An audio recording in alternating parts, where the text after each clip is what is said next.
Hi. Hey. Hello. It's Skycatlive. What's up, guys? It's 9:41 in the morning on 8/14/2025. That's on August 14th, 2025. Cool down today, and it's only 68 degrees right now today in my room. It's a Thursday. Hope you guys are having an excellent day today. I know I am. Oh, I gotta clean my camera lens. I forgot. Yeah, sorry, just clean that lens. There we go. Are you sure you want to stop recording the intros? No. Okay. And so I have a couple things I got to do before I can totally start this shift, but I am going to get the day started. I'm going to load a video. I've got video games loading and stuff. I just want to say hello. It's a beautiful sunny day in the summer, and the summer's starting to come to an end here, which is interesting. And we're headed into the fall. Mid-August, doing pretty well here, and yeah, and so I am playing Eve Online first, and Rust. I'm logging into Rust and FFXI.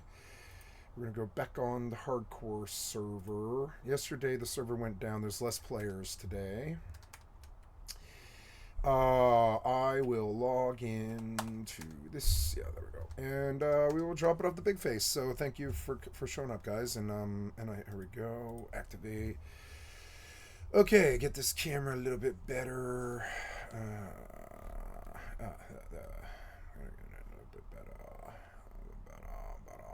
Mm-hmm. Oh, phone rang to the second that I started the stream. Hello.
Hey, I don't have to go anywhere. 10 seconds into the stream, I really thought the hijack was very intentional. It was set to be done.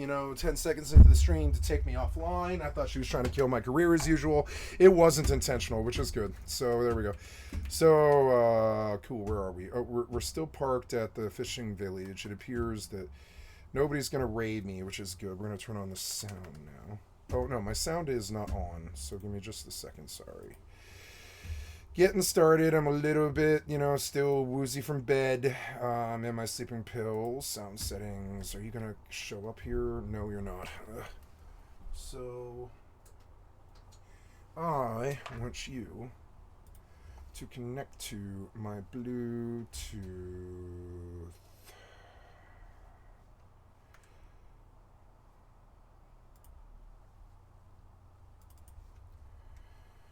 Uh,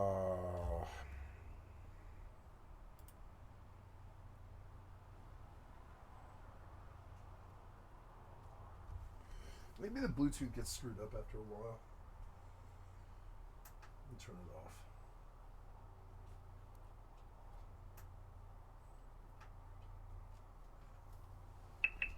There we are. Okay, sorry about that, guys.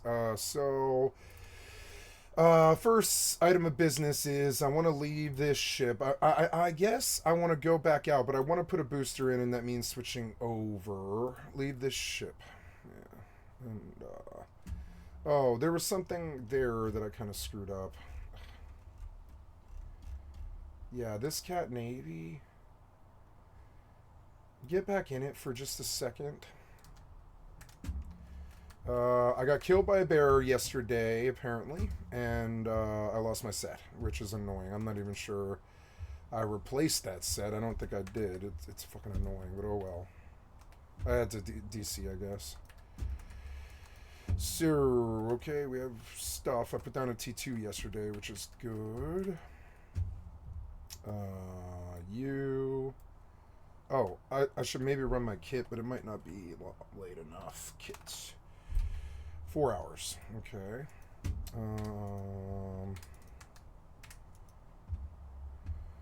Yeah, we'll take you, and you. What was that? I don't know. So, oh, nice. So I'm gonna have. I probably got my career fucked today. I'm terribly sorry, guys. If I have to go, I'm apologizing in advance before to let you guys know that I can see the manipulation and the destruction and the intentional destruction of my career.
fucking mic.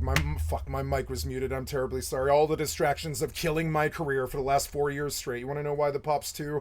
Because there's a distraction an hour every single day for fucking 105 hours a week. It's just insane. All shit that doesn't involve me, that has nothing to do with me. It's just, you know, paying karma and help and stuff. But it's just weird. It's like the distractions, man. Like, I just had to run to the local town to try to find a USB stick, and I had to go to four stores before I could find one that would sell me one. You know, I had to go finally to a Walgreens, and they ripped us off for $19. Fucking annoying. Anyway, so we're getting out of the Cat Navy. I'm going over to the next station. Leave the ship. Hi, guys. Yeah, we're unpaused. We're recording. It's live. Yeah, we've been live for about 90 seconds here. That's good. I'm going to take a hit, and then we'll go on about our business here.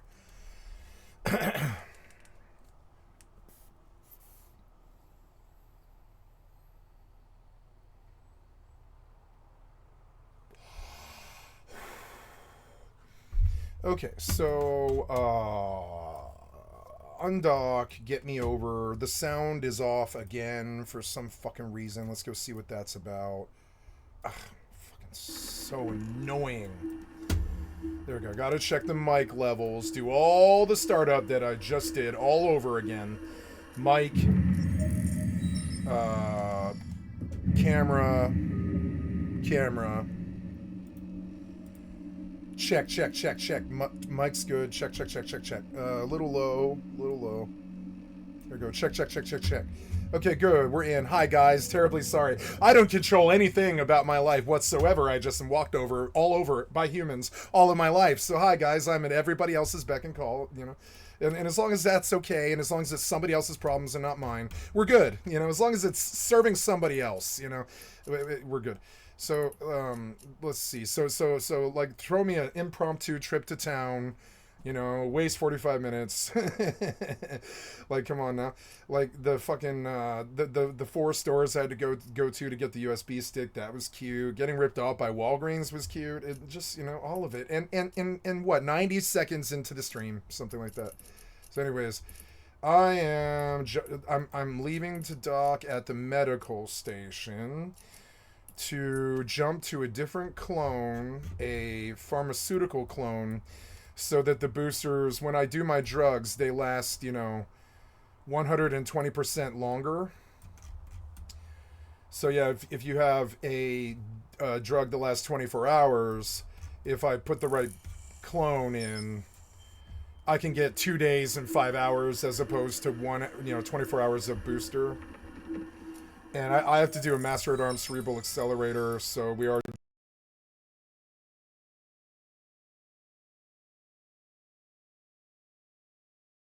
Not completely frozen, but alt-tabbing, it didn't like that. There's some fucking weird reason. Anyways, get this on the right screen. Low Rust on GeForce Now. Final Fantasy 11, I am... I meant to sell Mithril yesterday, and I didn't. Son of a bitch. 39, 40, 38, 38, 1, 38, 1, 38,001. Okay, 2 40k stacks of mithril ingots. Current sales are looking okay, I think. Yeah, this gold ring +1 is not selling for some reason because nobody wants them. I guess Luke is breaking down gold rings +1s, which is weird. I don't know why he would buy so many of them. Okay, so now we buy Mithril as we log in Rust. We're buying Mithril, Beast Made, Mithril Beast Coins, 7701. 7701. No.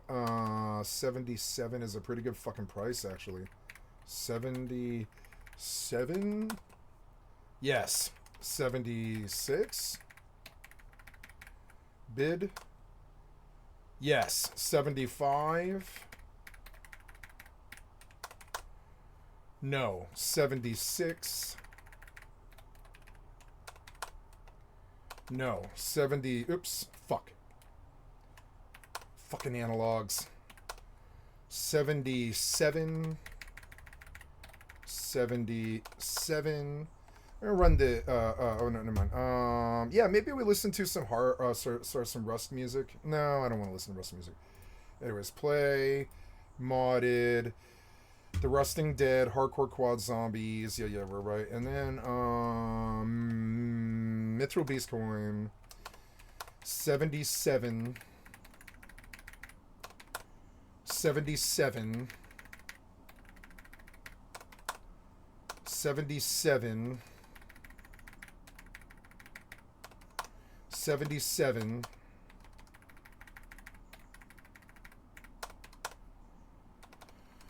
No. 78. Yes. 78. Got a whole brace of mithril here for cheap today. We're going to make some money today. 78. Yes. 78. Yes. 78. Yes. 70. 78. Yes. 78. Okay, brace at 10 or I don't know, 15 something, 78. I'm logged in. 78. 78. 78. Okay, sold. Now we look at the fire situation. I've got a stack and a half of fire clusters and one stack of singles. We'll bust 4 fire clusters. One. My sound's off for some reason. 2. No, it sounds on, but the sound to FFXI is turned off. Fire cluster 3. Fire cluster 4. 48 crystals to work with for about a 10 stack brace of mithril ingots, 4 stack. That's about right. Should have some fire left over. There we go. Making the daily mithril. We are on Rust now. I lost my set last night to a bear. Apparently I got drunk and distracted and fucking got called in or something, or dinner got called in and I lost another set as usual. You know, it's just weird. It's like as long as I lose something, you know, as long as I'm the one who loses time. There we go. So swimming fins, sword, axe. I'll make a metal pick as opposed to a stone one. Axe. I'm gonna take a salvaged axe. I wanted to take cloth and block the window so nobody can see in here. Yes, here we go. Make me a rug. Yeah, rug. 1 rug, 2 rug. Make another rug. Another rug. Oh, did I level? I did. I leveled yesterday. I do. I've got 2 points. We're looking into scavenging here. Barrel smasher, component salvager, electronic salvager, optimized recycling. Efficiency might be a thing, actually. But no, in the vehicle chart. Oh, sorry, not the vehicle chart, but well, it's not really like I'm doing build craft, really. So let's look in the medical chart. We have rad expert, exposed radiation, flame retardant, accident evasion, battle medic. This skill will heal the down player. This skill will double the amount of healing received from bandages. Revitalization. I do want to buy through to this, but it's a large amount of points. A better way to benefit me would be... No, I'm just going to run down the scavenging chart till I'm done. It would be good to get the red card access thing, because a lot of people have been abusing that, but I don't know. Component luck. Luck detective. That's a metal detector skill tree thing. Digger, loot magnet, lucky looter, electronics loot. Let's do lucky looter. That's scrapping crates, which is a good deal. 2 points. They were dear. I don't really like spending them, but whatever. I'm gonna get full water.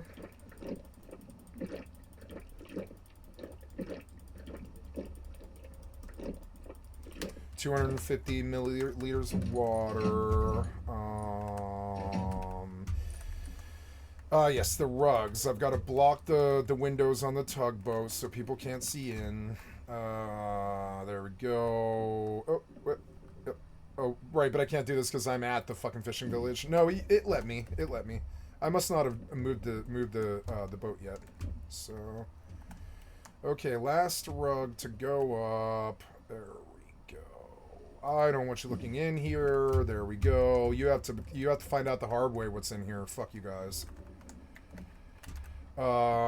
And so, man, there's always some nerd trying to rob me or whatever, and honestly, the security, my security has definitely improved. So, I don't have a crossy. I don't know. Did I do my kit? No, I've got to wait 4 hours. Do I have a crossy? I don't. Let's just get weapons out there. I guess I'll reskin this pickaxe. Skin. We will look at the local players. Looking at the report, we see that there is 5 people on this server. I'm one of them, so 4 people on this server. There is nobody near me, so we're safe to move this boat, I think. It sucks the bear killed me because that's another crossbow and another bow. So fucking annoying. But yeah, we'll run the road and get this back right quick. So we're at Fishing Village. Gotta cook more mithril. We are done with the Sisters of Eve thing. Now, I am in Moon 6. I am in the medical station, and I am jumping clones to my Alchemist Biology 810 AUG, which is in Moon 6. That won't cost me a jump or anything like that. I could just jump back to gel, which will be nice. I could just jump back to gel. There's nothing really stopping me. Yeah, I probably will. I'll probably jump back to gel, but first, yeah, and I'll leave this dead clone here. I'll leave the booster clone in Moon 4, which is good. So we leave Caldari Provision School, Moon 6, and we go back to Moon 4, 4-4.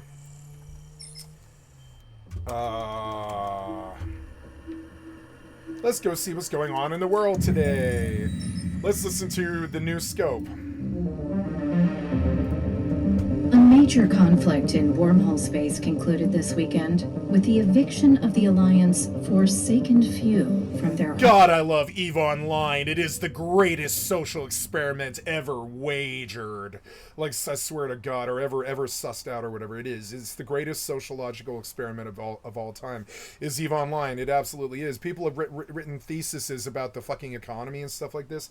I love EVE Online. It's like living in Star Wars, but I don't have to fucking fight. Well, I mean, I do have to fight Emperor Palpatine, Peter Thiels, and, you know, fucking Count Dooku, Donald Trumps and shit. But I mean, like, overall, like, you know, it's like being in Star Wars without all the bad sides of, like, you know, Chewbacca trying to kill you or whatever. Omen G121. Just shitty, angry nerds, you know? 006. Like me. A class... Did you guys know that Jared Leto is a crazy cult leader with like a 5 or 10,000 person cult or something like this? And he dresses in pink most of the time, and he dresses up like Jesus, and he has a really long hair and a Jesus beard, and he has been accused of raping a whole bunch of underage girls and all of this stuff. I had no fucking idea. Jared fucking Leto. And that's the next video that we watched too. You think I'm kidding, but no. Jared Leto is a fucking cult leader. And I mean this. He's an actual cult leader. He has a 10,000 person cult. He has faced something like 45 underage sex charges and shit throughout his lifetime and dodged all of them. Jared fucking Leto. I mean, I don't know. I liked Jared Leto till I watched Nor Jasmine today. I was like, oh yeah, you know, Jordan Catalano from My So-Called Life, or that the Joker from that shitty Suicide Squad movie that was irredeemable. Or my favorite role of his is of course Fight Club. He was one of the younger kids in Fight Club, you know? And it's like, I want to destroy... Remember that scene where he's like, I want to destroy something beautiful? So he beats the fuck out of Jared Leto's face, you know? And they did a bunch of really good facial damage makeup and stuff for Fight Club. So, and then, of course, I really, really liked... I'm thinking of a different actor now. Thank God I'm thinking of a different actor now. I'm thinking of Matthew McConaughey. But I liked Matthew McConaughey in Dallas Buyers Club, but that's not Jared Leto. Jared Leto did... the bad Joker. So Or anyway, so after the scope, where we learn about apparently there was some kind of crazy ass like wormhole battle this weekend. After we learn about EVE Online, we're gonna learn about how Jared Leto is a goddamn cult leader fucking pederast. And yes, he is. You can Google it. Yes, he is. Yes, he is. pulsar system known as Jared Leto is a fucking pederast and a cult leader. I don't know why. Pederast, dude. Pederasts. What the fuck is going on with the world? Pederasts, dude. Ugh. Hoth. Defending forces, led by CEO Dreadfather Lennox, mounted a formidable stand around their Fuck Dreadfather Lennox. You sound so dumb. heavily fortified structure. We forsaken few. Oh my god. The weird war rhetoric and stuff, it really just doesn't fit you shitty fucking cubicle crawling nerds. It just doesn't fit you. You're not goddamn Hitler. Don't talk like this. Grid, including a keep star, one of the last two remaining Oh, they popped the keep star, huh? in wormhole space. This Wow, there's only 2 keep stars left, and then they're being systematically erased by angry nerds who want to act like Hitler with their piece of shit right-wing cocksucker lives. grid was also supported. So they see Daddy Trump trying to take over Canada or fucking what else did he want? Was it Iceland or whatever? Yeah, like they see Daddy Trump trying to get greedy towards stealing land like Hitler and shit. So they go online and they start destroying keep stars because they're all a bunch of right wing cocksucking morons. by Sotios. I know, because they talk about it all the time. Would you like to see what Goon Swarm actually looks like? We used to watch this show quite a lot. This is what Goon Swarm actually looks like. Look how remarkably close this man looks to Donald Trump. It's insane. It's just weird. Fuck all the right-wingers who took over the video game scene like they took over everywhere else. When you all inevitably falter and fail for thousands of fucking years, I'm gonna shit down your fucking throat, you right-wing cocksuckers. Suck my fucking dick. So now, yeah, you think I'm kidding, but no. What is this? This is the Imperial Show. I can't believe they named their shit this stupid ass shit. They're all fucking fascists, and it's like that joke on The Office, right? In this dream, you're an assistant to the regional manager. You're not the regional manager yourself, and so in this fantasy of video game Second Life that they've got, they have to be fascists in their Second Life. They're such pieces of shit. Or no, what am I thinking of? It's not the Imperial Show. It's called, what is it? It's the Goon Swarm. The Imperial Show, Goon, Eve, right? What's that thing called? It's, what is it? It's, State of the Goonian. Here we go. It's called The Meta Show. It's called The Meta Show. They talk about the meta all the time because they're obsessed with Elon Musk's penis in their fucking mouth. So they talk about the meta all the time, like fucking stupid-ass right-wing, Facebook guy, fucking, remember Smoking Meats? What's his name? It's the Zuck. Fuck the Zuck. Do you guys remember Smoking Meats?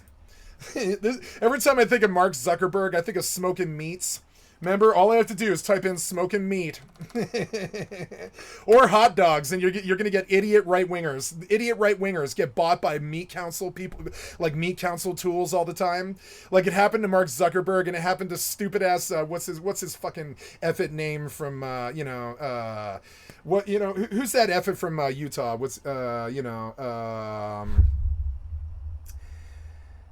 He made Obamacare first. Mitt Romney, right? So we're going to do 2 funny videos of idiot right-wingers right now. Mitt Romney really loves wieners in his mouth. Now, I didn't come up with this. Mitt Romney came up with this. The Meat Council tools bought Mitt Romney, so he came up with I'm not kidding, Hot Dog Day. He came up with National Hot Dog Day, and he loves putting wieners in his fucking mouth, and he brags about it. You know, he loves putting wieners in his mouth. Well, I mean, I didn't come up with this. Motherfucking Mitt Romney and stupid-ass Mark Zuckerberg come up with this stupid-ass shit. Remember Smoking Meats? This is Mark Zuckerberg getting fucking spun around by Songify. He loves to smoke the meat. Yuck. Yuck. It seems that... Hey, everyone. We are live from my backyard. We're live from my backyard. I'm a fucking right-wing fascist. I've got Elon Musk's dick in my motherfucking right-wing cockholster mouth. And I love smoking meats and National Hot Dog Day. The Meat Council guys got to you too? Where I am smoking these meats. Meat like a smoking these meats. Yeah. Brisket. I'm making meats now. So now He's smoking meats. It's gonna be delicious. Yeah, He's smoking meats. That's what I'm talking about. Yeah. He's smoking meats. Give me the zuck. Give me the zuck. Give me the zuck. Say my name, baby. Give me Smoking the meats. Smoking the meats. zuck. Give me the zuck. So anyway, we'll play the original, but I mean, like, I'm sorry, but you need some self-awareness, the Meat Council stuff. I know you guys are piece of shit, billionaire, brawligard, cocksucker tools, and you sold out to the Meat Council, and you love the fucking wieners in your mouth or whatever, but I really don't want to hear it. Well, as you all know, I'm Mitt Romney, and you love having, I'm sorry, he's Mitt Romney, and he loves wieners in his mouth. today is National Hot Dog Day. The Meat Council, man. Take the Meat Council wiener out of your fucking mouth, you weirdo. National Hot Dog Day, and perhaps you It's also National Hot Dog Day, yeah, huh? know that hot dog is my favorite meat. Let's go figure out what foul year of our Lord he fucking ruined. What day is National Hot Dog Day? What day of our year? What day of the year did you ruin, Mitt Romney? What day is National Hot Dog Day?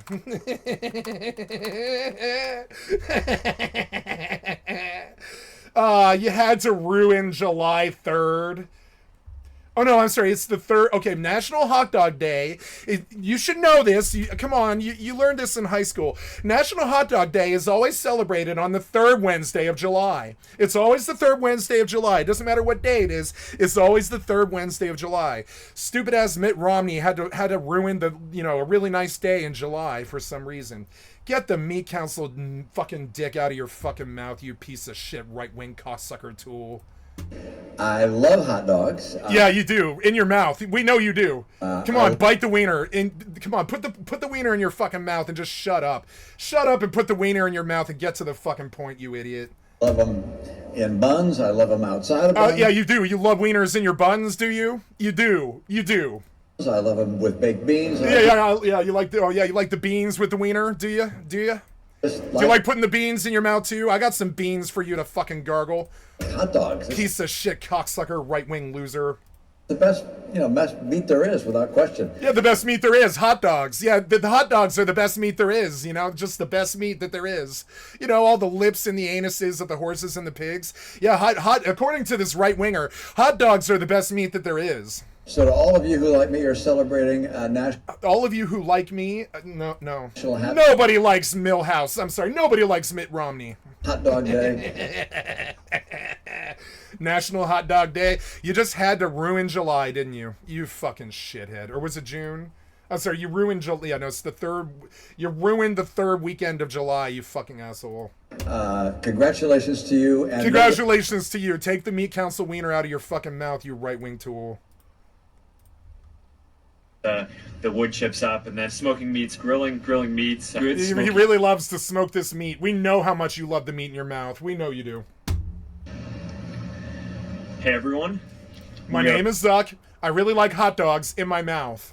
We're live from my backyard where I am smoking a brisket and some ribs. I'm making meats now. Smoking these meats here. He's smoking these meats here.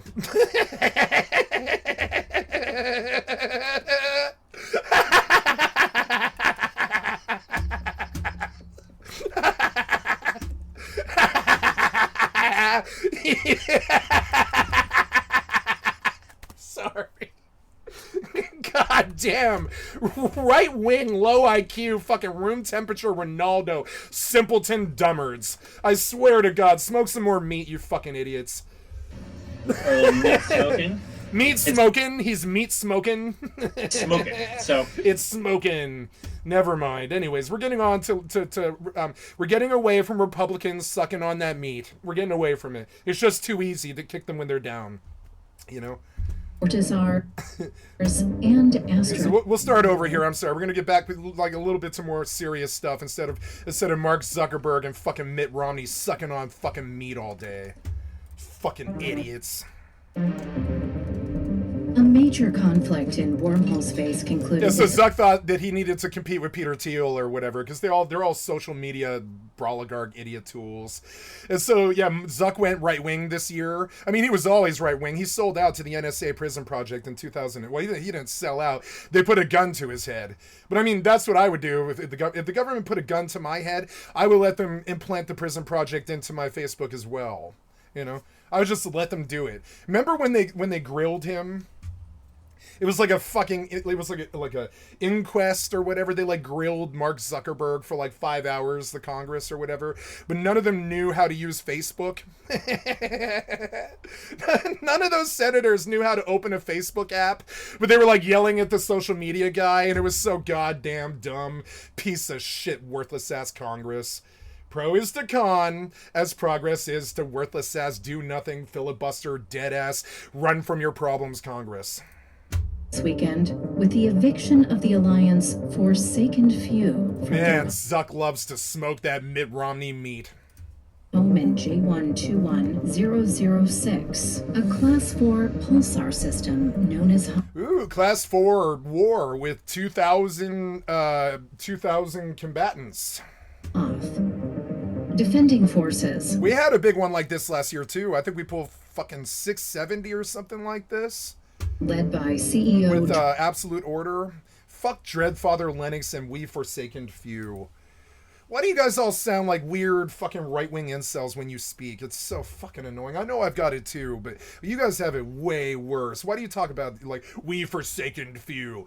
The women, they forsaked us 55 years ago, and we're all like 67 now, and we haven't been laid since high school, and we're angry. We vote for Donald Trump, and we hang out in corporations named We Forsaken Few, blah, blah, blah. Dreadfather Lennox. My name is Dreadfather. Yeah, you're an edgelord, all right. Yeah. Hi, Dreadfather, you fucking idiot.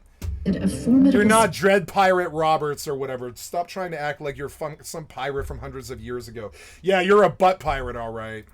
stand around their I'm sorry, they set themselves up like this. I know I'm mean and I shouldn't say it like this, but they do. They set themselves up like this, and I just kick them in the balls. They come kind of like, you can, they come like kind of like bow-legged walking up to you, you know, they're walking bow-legged, and you look down and there's like a big crater where their crotch is, and they spread their legs and they wait for you to kick them in the balls. I'm sorry, you set it up, I knock it down. I didn't tell this guy to name himself Dreadfather, you know? But I am going to relentlessly make fun of it. Go back to the fucking Aliens movie and the space and show me on the doll where the Space Marines touched you in your Republican youth, you weird shithead. Fortified structure grid. Just saying. Being a Keepstar, one of the... Yeah, we talked about this yesterday. The Republicans really think that they're the rebels in Star Wars. You're not the rebels in Star Wars, you fucking assholes. I tripped on that one pretty hard. The average Republican really does believe that they're the rebels in Star Wars, which is just like, no, you're Darth Vader and Count Dooku. You know, Donald Trump is Count Dooku. You know, I'm dead serious. Peter Thiel is, you know, Palantir and well, I mean, Peter Thiel's Palantir is enough. He's Emperor Palpatine. Mike Johnson is like Sauron or whatever. Like, it's kind of weird. They're all these terrible dreadlord people, right? And that's who these idiot fucking little Eichmanns look up to. That's who they want to be. They want to be Mitt Romney or whatever. It's so fucking stupid. Why? The last two remaining in... Yeah, go consult National Hot Dog Day. Whole space. This grid was also supported by Sotios. Oh my god, look at all the subcapitals. There's like 200 subcapitals here. It's gotta be like $400,000 US in losses or something like that. Fortizars and Astrahusas. Look at all those Fortizars! Oh my god, it's like 50 Fortizars! Right there is like goddamn no, it's like 10 grand. It's like 10 grand right there. Right there is like 10 grand. What's on screen is like 10 grand. Fiction was executed by a Hard Knocks-led coalition. Now remember, we're video gamers, and we're the most like what's the word? Marginalized. I mean, we're the third largest constituency in the world. There's 3.5 billion of us. The only other two factions that are that big is male and female. And remember, the male and females of the world, they both sides, and this isn't a gender thing I'm talking about, but every government, every country, every person in the world wants to make sure that 3.5 billion gamers can't ever make a cent doing this. unless you're a streamer or a game developer or a game publisher. You are not allowed to make money in this scene. Now you gotta remember what happens to the world when you fuck over 3.5 billion fucking people. If you don't know, consult women.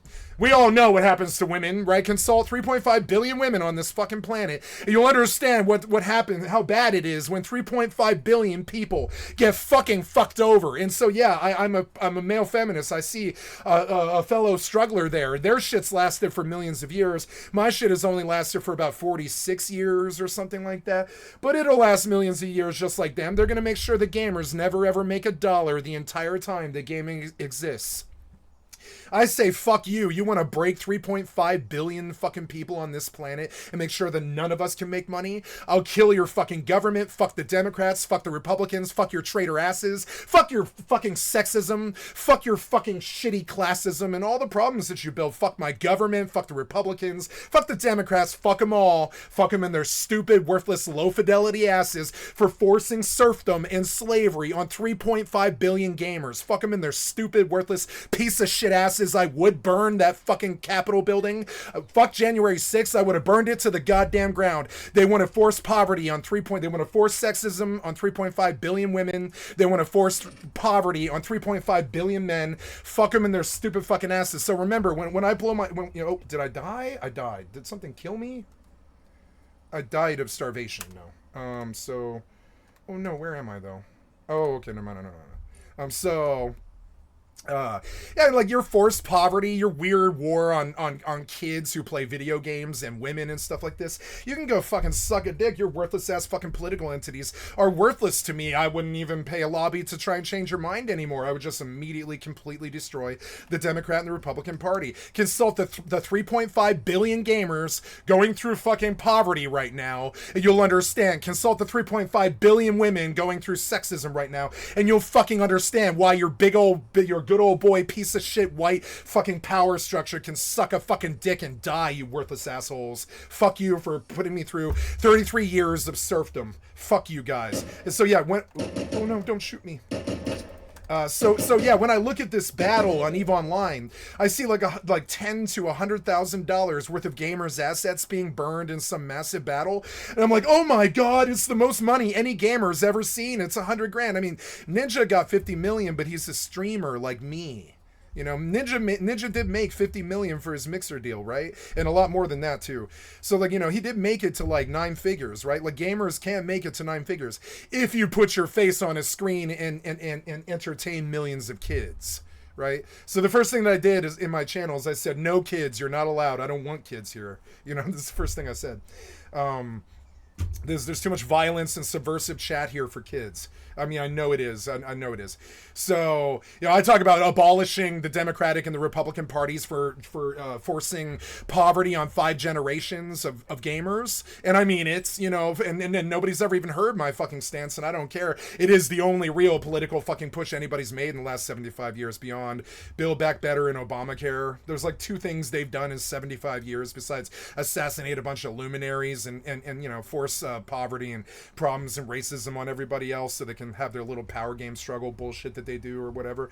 But I want a computer to run my government. I don't want humans anywhere near it anymore. I want Balthazar to run my goddamn government, and I want that government to make sure that 5 generations of gamers can fucking monetize themselves. You want to know why there's all these trankers on the fucking streets? It's because gamers can't monetize themselves. You want to know why?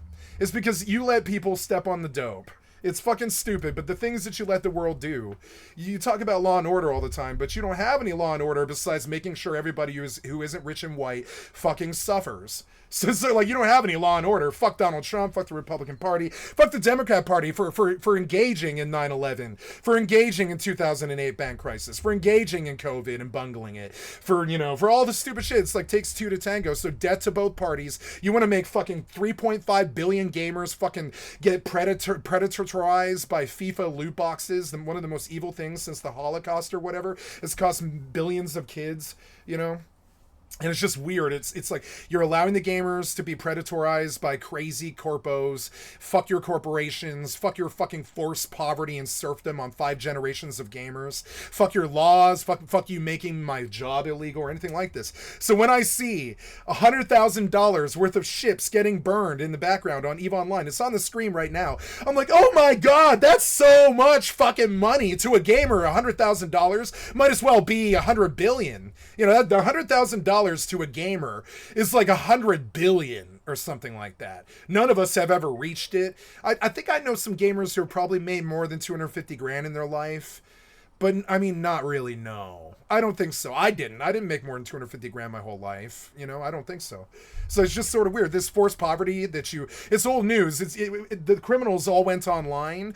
But the forced poverty thing, you've been doing that for thousands of years and shit. We know that you force poverty on us for some reason. We don't know why. It's piece of shit fascists who want to tell us what to do all the time. So yeah, when I see the 100 grand being burned in the fucking background, I'm like, oh my god, it's gamers with money. And when I say this, I actually mean 2,000 people showed up, each with about a $20 to $30 investment, right? Or whatever. And that's how they reached $100,000 of the losses of this battle or whatever it was. Because watching gamers lose money it's really tragic. It's kind of insane. It's like really tragic. It's like watching those starving kids and the starving kids in Palestine. Watching gamers spend or lose money is like seeing those little toddlers that are emaciated, that Benjamin Netanyahu said that weren't there, that weren't starving and stuff. But I mean, gamers are like those kids in Palestine. We've been starving for 5 goddamn generations. It's disgusting. I get jealous of Solomon Northrop. It comes up on the stream a lot, but I get jealous of Solomon Northrop because slavery ended after 17 years for him, and then he spent the rest of his life trying not to become a slave again, which is just fucking crazy. But I still get jealous of him because we've had it for 5 generations since 80, since 83 or something. It's been 5 decades or something. It's insane. It has been like 5 decades. It's kind of crazy. Since Pac-Man or whatever. It's like Billy Mitchell. Billy Mitchell just fucking won his defamation lawsuit. That's the guy from Twin Galaxies that was cheating, right, on his Pac-Man or his Donkey Kong runs or whatever. The entire known internet hates him to death, you know, because he's the most famous cheater of all time. We hate this guy. He signed up with Donald Trump and started wearing, like American flags and stuff, and then he suddenly won his court case, which is just insane. We all thought he was gonna lose like a $20 million fucking court case and shit to Carl Jobs, but no, he started putting on flags and dressing up like Donald Trump, and he won his court case, which is just insane. And he managed to do it in Australia too, which is just fucking crazy. And when the right realized that Billy Mitchell was trying to identify as the right, the worst cheater in goddamn history, fucking Google it if you don't believe me. He's got a Wikipedia. He's the worst cheater in fucking history. When he signed up with the right wing, they backed him and he won his goddamn court case in a lawfare. Wish I was joking. It happened this week. It blew the internet away. Billy Mitchell stepped. Carl Jobs had him dead to rights, motherfucker. He had him dead to rights in a fucking court case for defamation, but he countersued for defamation. He won the court case that mattered. But he lost the defamation lawsuit, and Carl Jobs had to pay him $1 million, which is just insane. Notch, the guy who made Minecraft, fucking backed Carl Jobs trying to crucify Billy Mitchell because he's a bullshit-ass hacker cheater. Fucking cheater. Fucking shitty cheater. And so we try to cancel the cheaters, and the right wing just bails them out. It's insane. Fuck these fucking assholes and the far-reaching consequences. 5 generations now. I know because some of them are there. 78-year-olds on Ultima Online or EVE Online. Like, look, here's one of them. Okay, this is my biggest hero in the MMO scene. He's a fat, bald dude named Mark something or another, but his real name, his avatar name is Marquis Dragon. Marquis Dragon is like 76 or something like that. He's like my mother's age, and he is the most popular EVE Online streamer, and he is the most successful one, and he is incidentally the most successful gamer of all time who didn't sell out and become a streamer, and even that he did, because here he is on YouTube trying to make that YouTube money like me. You know, or I'm not trying to make the YouTube money, but I'm trying to reach a millions and millions of people. He has 76,000 subscribers, so he didn't reach a million people. You know, he reached like the EVE Online community and the Ultima Online community. But here's Marquis Dragon. He's 76 years old or something like this. And you think I'm kidding about 5 generations of gamers constrained to goddamn poverty, like the women. You know, like, and I'm fucking serious about it. I've full-blown killed both political parties. Fuck those fucking traitor bastards. Fuck the March of the Traitor Bastards. Both sides, fuck them. They don't give a shit if we live or die and have it for 5 generations. You want to know how I know they don't give a shit about anything? They didn't do anything about JFK. After 75 years, they still didn't do a single goddamn thing. They released the fucking fake-ass files or whatever. And that's how you know that they don't give a shit whether we live or die or whether anything's resolved. Nothing ever happens. So here's Marquis Dragon with 19 watching. I'll make 20, right? I'm gonna pop in. And look, he's as old or older than my mom or something like this. I love this guy, and so and he's on the best game in history or whatever. And I'm gonna say, hi, Marquis, I love you. I love you. Good hunting. Let's see if he responds. Ship and get out right away and go to another system. Yeah. And this guy taught me everything so I know about my career without ever meeting me. You know, he is like the only idol I've got because he's the only one who's ever made it. And he had to leave the gaming scene to ever make his actual, like, you know, his living wage. He had to leave the gaming scene. You know, this man, he, like me, he clocks 110 hours in the gaming scene every single week. But I mean, to make any money, he had to leave the scene entirely and become a fucking, you know, I forget what he is. He's like a day trader now or something like that. I don't know what he did. But when the piece of shit Republican fucking Democrat fucking traitor bastards got a hold of the fact that he had made, you know, he makes like $300,000 a month. So would I, if the piece of shit, you know, Republican fascists hadn't fucked up the gaming scene so bad that 3.5 billion people are constrained to fucking poverty for 5 generations, right? I get jealous of slaves and the women and stuff like this. Their shit's lasted longer than this. But I mean, their shit will end probably. I think the poverty thing for gamers isn't going to ever end. They don't want us making money. They really don't. It is, I know, because I've been at it 30 years and I can't make a fuck. I can make, like I can be a streamer and I can make money doing that. But I can't sell my currency, my accounts, my empires or boost or anything like this without being chased across the world by Interpol, which is what they did to him. Interpol chased Marquis Dragon across the world. They froze his PayPal accounts and they stole his money because they really don't want gamers making money. They really don't. I mean, we're the 3rd most fucking marginalized fucking thing on the planet. Like 3rd, you know, or 2nd. We're the 2nd. First is women, then the gamers. I hope that we can build some kind of alliance there. I want sexism to fucking end, and I'll torch both parties to get it, because they are both sexist. Fuck the Republicans, fuck the Democrats. They're sexist pieces of shit. Bill Clinton got a fucking blowjob and basically bragged about it. It was just insane. They're sexist and they're shitty and they're child molesters. Both sides. Fuck the Republican fucking dinosaurs and their fucking effort fucking piece of shit poverty war. Fucking poor lords. Fucking poor lords trying to make 5 generations of gamers and women fucking poor. Fuck these fucking rich white cocksuckers. Fuck them in their stupid assholes. So here we go. So here's Marquis Dragon. Here he is. He's 76 years old, and since Ultima Online in 1980 or what? Sorry, was it 94? Yeah, since 1994. It's been, yeah, what is that? 6 + 5 is 31 years. He's been at this. They've stolen his money several times. They just come freeze his account and steal his money every couple of years or whatever, because they don't want gamers making money. You don't believe me? He's made so many videos about this. They will come and they will chase you with Interpol because you can't pay taxes on video game currency sales or account sales or avatar sales or anything like this. You can't pay taxes to the government, at least not the US government. You can go to Australia, they'll let you do it. But the US government, the Britain government, all of the rich white nations of the fucking world really don't want their kids making money at all. They want their kids in poverty. They really fucking do. So since 1994, they've been doing stuff like freezing gamers' PayPal accounts and committing financial slaughter. Pretty much, they've come and stolen. What's his name? Marcus Eichmann or something like that. His name is Marcus Eichmann. Is Marquis Dragon. And they came and they stole his money several times. They chased him with Interpol. He left the country. You know what I'm saying? I tell my mother all the time, my job is illegal. And she's like, what does that mean? I'm like, I don't know. Hello? Hey, you're all set. Okay, I gotta get shoes on. I'll be right there. All right, see you in a bit. Okay, guys, terribly sorry. I gotta go help a friend. Now, this is the kind of help I do like doing. You know what I'm saying? Because it like benefits everybody.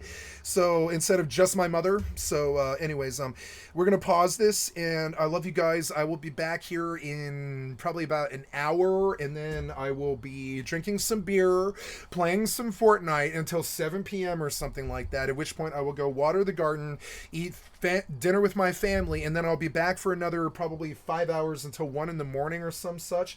So it's looking like an 18-hour day. So I'll be here like all day. You know, it started pretty early today. Yeah, we've already been in for an hour and 40 minutes. So yeah, it's looking like probably this will end at about 1 in the morning in about 13 hours. So yeah, it's looking like a 14 or 15-hour day. Stick around, guys. I love you. I don't know if Marquis responded. Yeah. So got somebody. Oops, that included got somebody waiting for me. I gotta get my shoes on. I love you guys. I'm gonna bomb out of the stream. I'm gonna leave my digits here. You have been watching Skycat Live. I'm a full-time variety gamer, all day, every day. Come to skycat.live and click on the cast space to donate. Come to the Twitch or the YouTube. Give me a like, sub, or a follow, like I like you, and sub and follow for you. I love you guys. Thank you so much. I will be back here in about an hour-ish time, maybe a little longer. We don't really know. And maybe an hour and a half, something like that. And I'll be back for the rest of the evening, barring any other unforeseen stuff from my family or anything. I should be here for the rest of the evening until probably 7. So yeah, hit me back, come back again. I'll be back here in about an hour and a half. Sorry to cut it in half. Same cat time, same cat channel. Peace. Forgot to unpause the video, so I'm back, guys. Sorry, did my thing, and now I'm back. Donald Trump to Melania at that time, and then it was I think excerpted in a book that was published in Vanity Fair, and I think it's been repeated by journalists and authors since then. But the primary source was the interviews that Michael Wolff has been conducting, in which he has actually tapes of, I think, hours and hours and hours of interviews with Jeffrey Epstein directly. So, fact of the matter is that, I don't think that these threats of a lawsuit are add up to anything other than a design distraction, because it's not about who introduced whom to who. I don't know how that's in any way rises to the level of Madden information 26, $70. The fact of the matter is that this is about hundreds, if not over 1,000 minors, children who were raped by Jeffrey Epstein. And I don't believe in guilt by association alone, but the connections have become they're so glaringly obvious that I think they're trying to use other things to distract. And I also think they're bullies, and they think that $1 billion is going to scare me, which is, the fact of the matter is that if they'd like to go, I have this to say to them: if they want to sit down for a deposition and clarify the nature of the relationship between Jeffrey Epstein, if the president and the first lady want to do that, and all of the known associates around them at the time of whatever time that they met, they're welcome to. I'm happy to provide them the platform to be able to do it. So if you countersue, they'd have to sit for deposition? No, not if I countersue. If they sue me, they would have to sit for a deposition. Almost certainly, certainly the first lady would have to sit for a deposition, and most likely the president would have to sit for a deposition. And based upon Clinton versus Jones, the Supreme Court case, the president would not be exempt from having to sit down for a deposition. And that would be a pretty big deal, right? Well, I think the entire world would love to finally get to the bottom of the true nature of their relationship. But a deposition with a sitting president, has that ever happened before? Yeah, with Bill Clinton. I've only ever seen 2 deposition videos before. There's the Jeffrey Epstein one where they ask him if he has an egg-shaped penis. Have you seen that one? Yeah. And then he walks out. Then have you seen the Lil Wayne deposition where he threatens the person interviewing it? This would be bigger than the Lil Wayne deposition, I bet. That's the most viewed deposition of all time. Oh, is it? Yeah. Yeah. So Little Wayne threatened somebody in the deposition. I've seen the deposition with. Wait, there's a famous Little Wayne deposition. Let's see it. I've not seen it.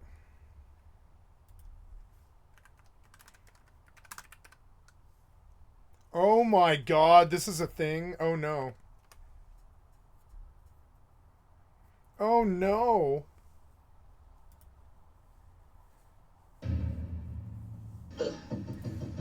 Thank you, Dwayne Carter. I'd like to sub to your channel. Clearly, Lil Wayne answers to no one. Wait. Is If that- it's TMZ, it might actually be DMCA. I can't do that.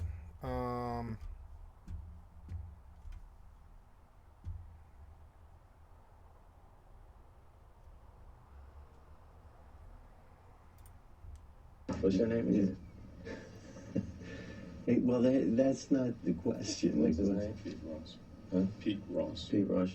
That's a stupid question. Do you recall that any criminal actions were pending against you at the end of 2008? I don't recall any. Do you recall being at all concerned about any criminal actions that may have been pending against you at the end of 2008? I don't recall.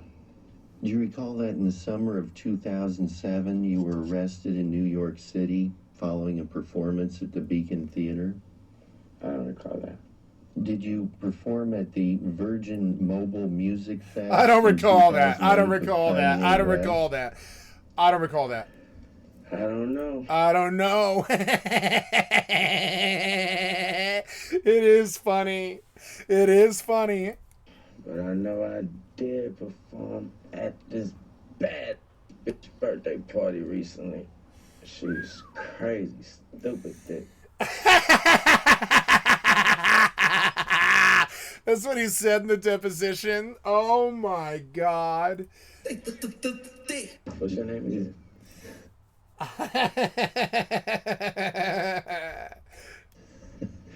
Hey, well, that's What's your name again? He's like, I'm serious, motherfucker. What's your name? not the question. What's his name?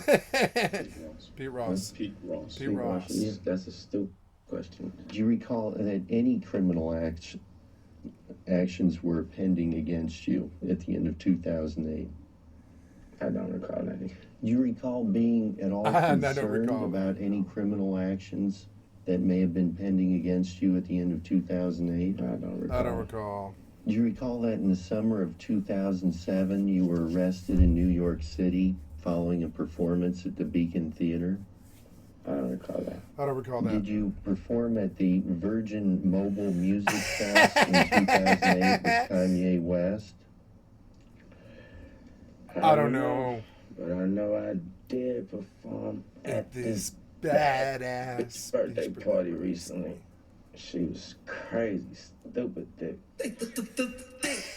I want to see more of it. Help. Why is it What's your name TMZ? TMZ got this? Oh. Well, how much longer is this line of questioning going to go on? Not much longer. I love how he's actually got like a fucking hoodie. All right, go ahead. I don't know. No, wait, I can't That listen. you actually gave with Katie Couric? How did the money run when it? Nope. There's all these stupid DMCA things I can't do. I don't understand how all these other people do TikTok. Like, how do you watch TikTok live? There's so much DMCA on it. How do you do that? How do you do that as a big streamer? Like, how do you do that as Asmongold? How do you play all these fucking videos with the DMCA and stuff? It's weird. The only person that I ever heard on. Nope. So anyways, going back. Little Wayne disposition. I'll have to watch it off stream. It's going to be hilarious. What does Elon know about Epstein by Trap University? Elon Musk probably thought this photo would disappear. It was taken in 2014, but it didn't surface until right after he bought Twitter. He looks so wasted.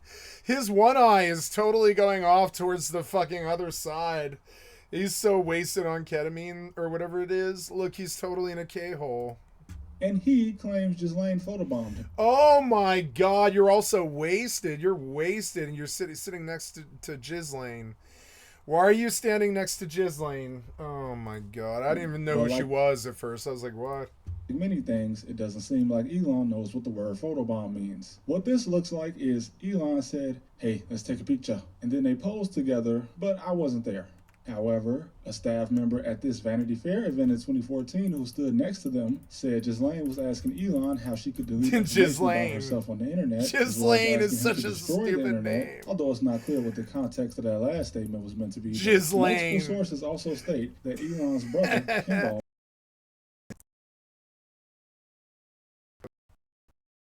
What's going on? an ex-girlfriend of Jeffrey Epstein after being introduced to her by Epstein, and this woman that he dated allegedly lived in an apartment building where Jeffrey was known to house models, including many from Eastern Europe. Oh no, please don't interrupt me. No.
Okay, unmuted. Terribly sorry about that, guys. Got a phone call. Just dealing with real life stuff.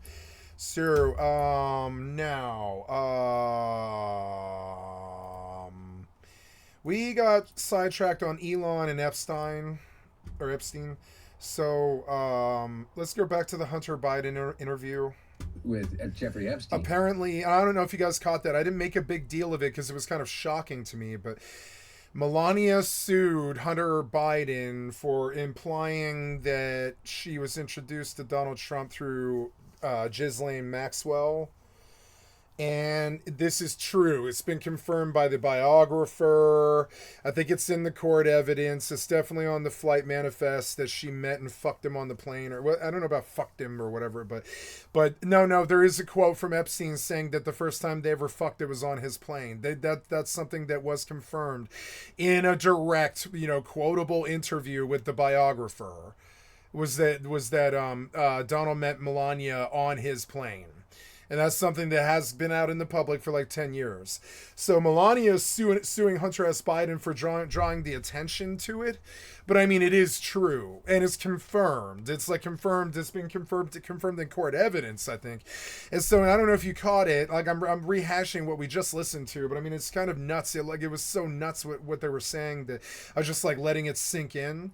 But yeah, so Melania sued Hunter, and now he's live again, and I can't believe he's back on Channel 5. That's why I'm watching this. I'm like, why is Hunter Biden back on Channel 5? They ended the interview last time. I didn't think Andrew Callahan would ever speak to Hunter again outside of maybe some emails or maybe catch a beer somewhere or something like that, right? But no, apparently he's back on for another whole half an hour on Channel 5 today, which is like the most popular. No, it's not the most popular at all, but it's one of the more popular channels that I watch anyways. It's one of them because he came up from 0 and went to 3 million so quick, Andrew Callahan. And so here's Hunter back, surprising us all, being like, Melania sued me, and here's the fucking court document. Andrew had the court document in his hand, and now they're gonna milk this in the fucking podcast scene, and it's just insane. I can't believe Melania sued Hunter. It is true. It's been confirmed. Like now, and it's funny because like there's other people like Trap University talking about Elon and Epstein now. And we're starting to realize that all the corrupt people are connected back between the octopus murders and Danny Casolaro and the Promise, and the Promise program and the DOD and the Facebook and the Prism and the Elon Musk and the Doge and the child molestation and the Epstein and Donald Trump on Jeffrey's plane, meeting Melania, who was an underage hooker on Jeffrey's plane. And that was the first time they ever fucked. And the implication is, and now Melania sues Hunter, but I mean the biographer confirmed this. It's that's why Andrew's touching it. Andrew would never touch this if they can't confirm with a lawyer that Melania was, that this is the truth. This is at least what Jeffrey told the biographer, and the biographer was quoting him directly, as in like recorded on an interview. And now this has been public knowledge now for I think like 4 months. I don't know. It's internet knowledge. It's not public knowledge, because I don't think the CNN is now terrified to address stuff like this. They're all terrified because he did sue. He sued for $1 billion and fucking won. He hurt a fucking transatlantic fucking cable company really badly. What was it? The Washington Post or whatever. He sued the Washington Post for something. I don't even remember all the bullshit that he does. It's hard to track it all, but it's kind of crazy now. So she sues Hunter Biden, which is what they want to do anyways. And now we're going back to, I know that I had to take like a fucking little 10-minute fucking phone call here. It's fucking annoying, but I'm just rehashing where we're at in the fucking crazy lore of this stupid ass fucking story full of pederasts and idiot, full of sound and fury signifying nothing, pederasts, and idiots. And so now, here's, Trap University talking about Elon and Epstein. Here's Hunter Biden apologizing for implying that Melania was a hooker that Jeffrey introduced to Donald Trump and that she was too young. In which, again, I'm paraphrasing, I don't know the exact words that he used, but he was asked, were you ever in the presence of Donald Trump and underage women and minors? And the actual attorney's question was, have you ever socialized with Donald Trump in the presence of he, after not having taken the fifth on several females under the age of 18? Questions before and after that. That was the lawyer question. The fifth on that question. He took the fifth. He pled the fifth. Yeah. And why do you think that might have been? Look, again. And so, yeah, wow. I'm not an expert in any way. Now, okay, wow. So he took the fifth. On Jeffrey Epstein. So Jeffrey took the fifth when they asked him about Donald Trump and underage girls. Which to me is like, you're guilty. Yeah, and the answer is yes. The answer is yes. And Melania was an underage girl, I think. I'm sorry, guys. It's so predatory and fucked up and TMZ and it's attack artist bullshit. But I'm sorry. The fascists fucked with me in the last 10 years. They held 10-year fucking mandatory minimum sentence over my fucking head. And I threatened to blow up the goddamn courthouse over it. I'm fucking furious with these fucking asshole fascists and what they're doing to my fucking country. So I'm going to actively attack them. I'm going to do it live like this. I'm going to do this. I don't know why Andrew and Hunter aren't, stumbling on the obvious question here, but we're going to do it here on my stream, and I'm going to provide hopefully a better take. How the fuck old is Melania Trump? It's a simple question to ask. How old is Melania Trump? Right? 55 years old. So she's like 26 or 28 years younger than Donald Trump. She was born in 1970, which makes her about 13 to 15, 17 years younger than me. I say older than me. Like, call it 20 years or something. I'm not going to say what it is because it's like doxing myself. But, it's not much. She's not much older than me. She's definitely another generation older. But, I mean, yeah. So, but, reminder, Donald Trump is 79 years old. Melania is 55 years old. And that's weird. That's fucking weird. It's a 36-year difference. Which, that's fucking weird. I'm sorry, but that's fucking weird. It's just weird. That's the first thing. So right there, we can look at it, and it's predatory and kind of mean and attack artists to hit them like this. But I'm just looking at what you can get by Googling a simple question, which is, how old is Melania Trump? And then they bring up the other family Trump, the Trump dynasty of fucking, the Trump criminal dynasty or whatever. But, so... Melania was and always has been exactly 25 plus 4 is 29 years younger than Donald Trump. That's the first where there's smoke, there might be fire thing. There already exists this massive, already in their legitimate relationship, there exists a 29-year gap between them. 29-year gap, which is just insane to me. That's like 4 generations almost or something. It's insane. It's 3. But it's still fucking crazy. It's not usual. It's not the sort of thing you see. It's like, now rich people are purported to be to be like this, and society goes, like how South Park put it is, this society goes nice, like, so that's how South Park put it. It's like nice, that's he gets a thumbs up for this. It's so shitty, but whatever, it's not like it's rape or anything nasty. It's not. It's fine if a 55-year-old falls in love with a 79-year-old. It's actually not that weird, But when they met is what I'm getting at here. So they met in when did Melania and Trump meet? Exact date. 1998. Now we do the simple math here. She was born on 1970. And they reportedly met in 98, which is 18 years. That's it.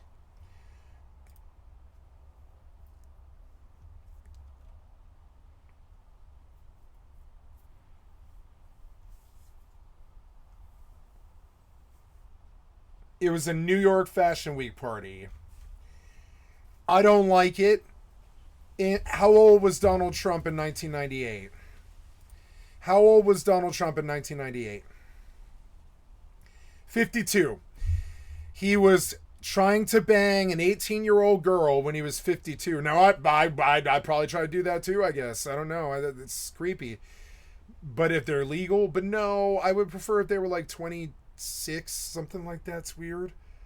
But like, it's weird for a 52-year-old man to be picking up 18-year-old women. That's fucking weird. It's weird. You hear about it from time to time, but it's fucking weird. Now, is it illegal? No.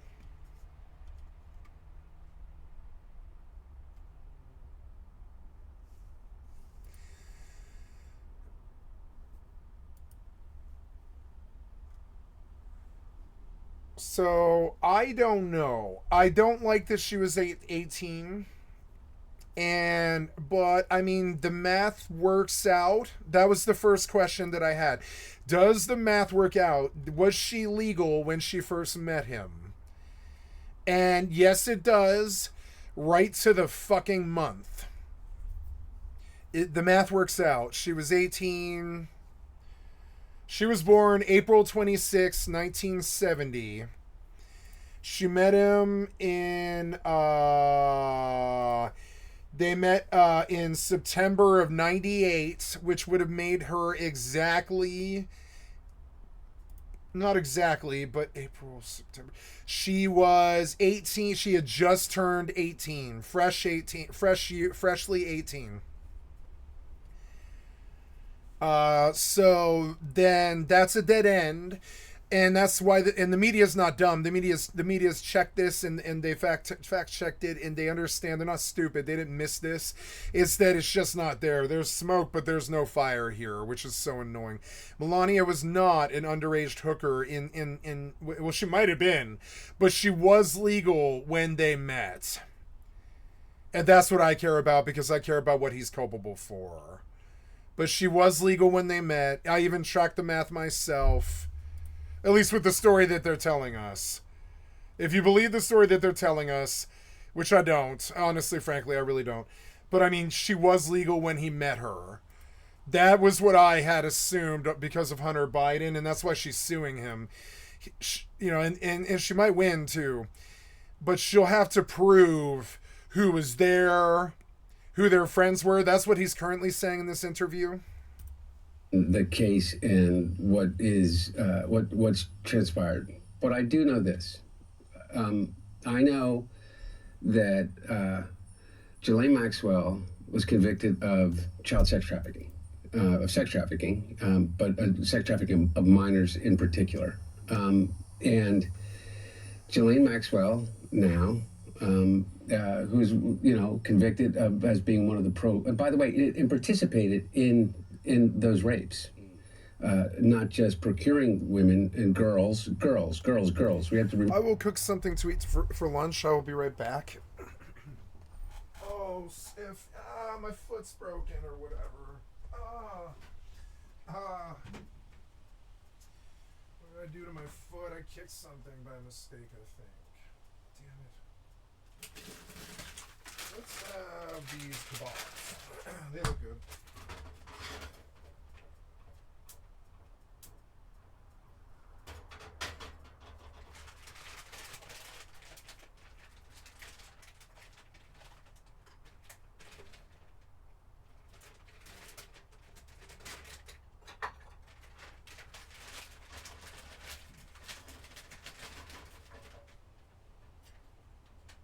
This was too many kebabs. Seasoned beef patties. Sounds good. I'll have some ketchup. Middle Eastern style kebabs. Sounds good. Maybe I'll have some more. Alright, Middle Eastern style kebabs. And I'll have some ketchup and sriracha with it. Or maybe just sriracha. I'll probably just have sriracha. And for dessert, and I'll have a beer, and some yogurt. Yeah, I'll have 3 kebabs, some beer, and a yogurt. Sounds amazing. Seasoned kebabs. I like the word kebab, kitty. Kebab. Milk. Good for the dehydration and drinking. Mm-hmm.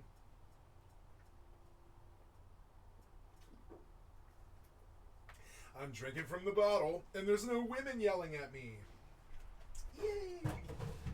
Okay, so now beer, kebabs, sriracha.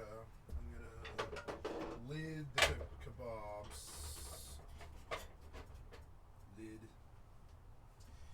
And I'll crack a beer for lunch. All right. Hi, Kitty. I got some beer. I woke you up, huh? She's like, kebab. Kebab. She likes the word kebab, too. She's like, kebabs? And I'm like, yeah, seasoned meat. And she's like, seasoned meat? Remember this, girls. Why do these rich people pursue women that are like 35 years younger than them or whatever? What the fuck? Like, okay, now I'm guilty of this, too. When I was 35... Yeah, 35 now? Yeah, been a while now. Been 7-8 years now. When I was 35, when I was 35, I dated a 22-year-old. But that's not that bad, you know? It's like 15, 17 years, something.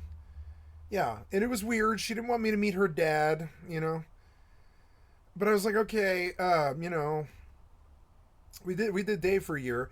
But I thought and I still think that she was the love of my life, you know. And I mean, I really liked that girl. I did. I liked her a lot. I got along with her immensely, well. And she was autistic like me, but it didn't show. And you know, she had things like I mean, I didn't want to tell anything about her, but you know, we had a great friendship, and but I mean. We didn't go looking for it. It just happened. Children. I did not go looking. I was not looking for a young woman at all. And then the day that I met her in the back of the coffee shop, we told each other our life stories, and hers was really sordid, and so was mine. But mine was way worse. And you know, and yeah, and it's weird. And she was on a date with another dude. Which was just crazy. She was on a date, and she ended up spending 5 hours with me while the dude just sat there. He just sat there, like, in shock while we just, like, talked. I took over their date, and then we ended up telling each other our life stories, and he learned more about her during that 5 hours than he knew from dating her, which was just crazy. And I was like, I didn't go looking for this. It just happened. That's love. That's a bit different, you know. And it was weird that she was at that time like 20, and then I didn't date her for another it was 3 years. It was like she was like 23 when she dated me, 22 I think, something. But yeah, you know, and it was weird. It was uncomfortable a little bit. It was weird. We didn't listen to the same music, so we had to get over that hump, which is why I listened to a lot of younger pop music and stuff. Like, you know, and it was weird, and I feel weird because it was, but the difference is I wasn't like Epstein going around young women looking to date young women. I really wasn't. I was like in the back of the coffee house because I was poor and homeless, you know, and she just happened to be there. Or Jeffrey Epstein. But and I have many friends in the Legion of Doom. There's like a group of like 250 people that live in and out of the back of that fucking coffee house, Stella's. And I'm a member of the Legion of Doom. It's like this crazy like 200 person strong group that my friend Stella fucking like put together. And Cloud Candy is part of that whole Legion of Doom thing too. And we met because of the Legion of Doom, and it's sort of weird, you know. Like, you know, and it was like all these different people from all these different like ages and race classes and from all over the world and stuff, and they were using the coffee shop as a way to socially connect with other people in Denver, and it was an amazing place to meet people like that, you know. But I didn't go looking. I was honestly looking for somebody my age who might understand my story, my struggle, you know. But no, it ended up being like a 22-year-old girl, which was weird. It was like weird, and as it was, we didn't even ever touch each other or kiss for another 3 years or something like that. Yeah. Ooh, my kebabs are starting to burn. I'm going to flip them. Be right back. Don't burn my kebab. No, don't burn it. Don't burn my kebab. No, you broke the kebab. I need to flip it. Yeah, flip Maybe I should have put some oil. Yeah, let me get some oil on this.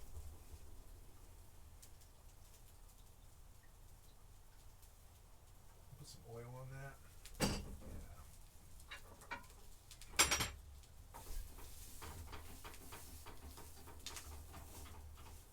Yeah, much better. Burnt kebab. Stop saying kebab.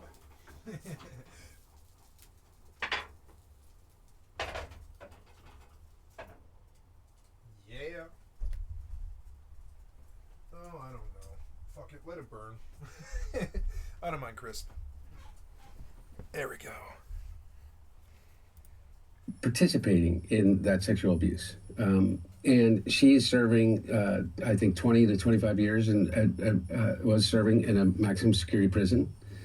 And all of a sudden, Ghislaine Maxwell, which is almost unique, according to experts, has been in the history of the prison system, federal prison system, as a sex trafficker, has been moved to the maximum security prison, to a minimum security prison, I think, in which at some point prisoners have the right to be able to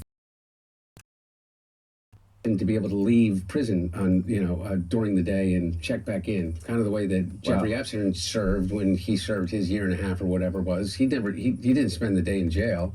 He left. He got the ability to leave during the day.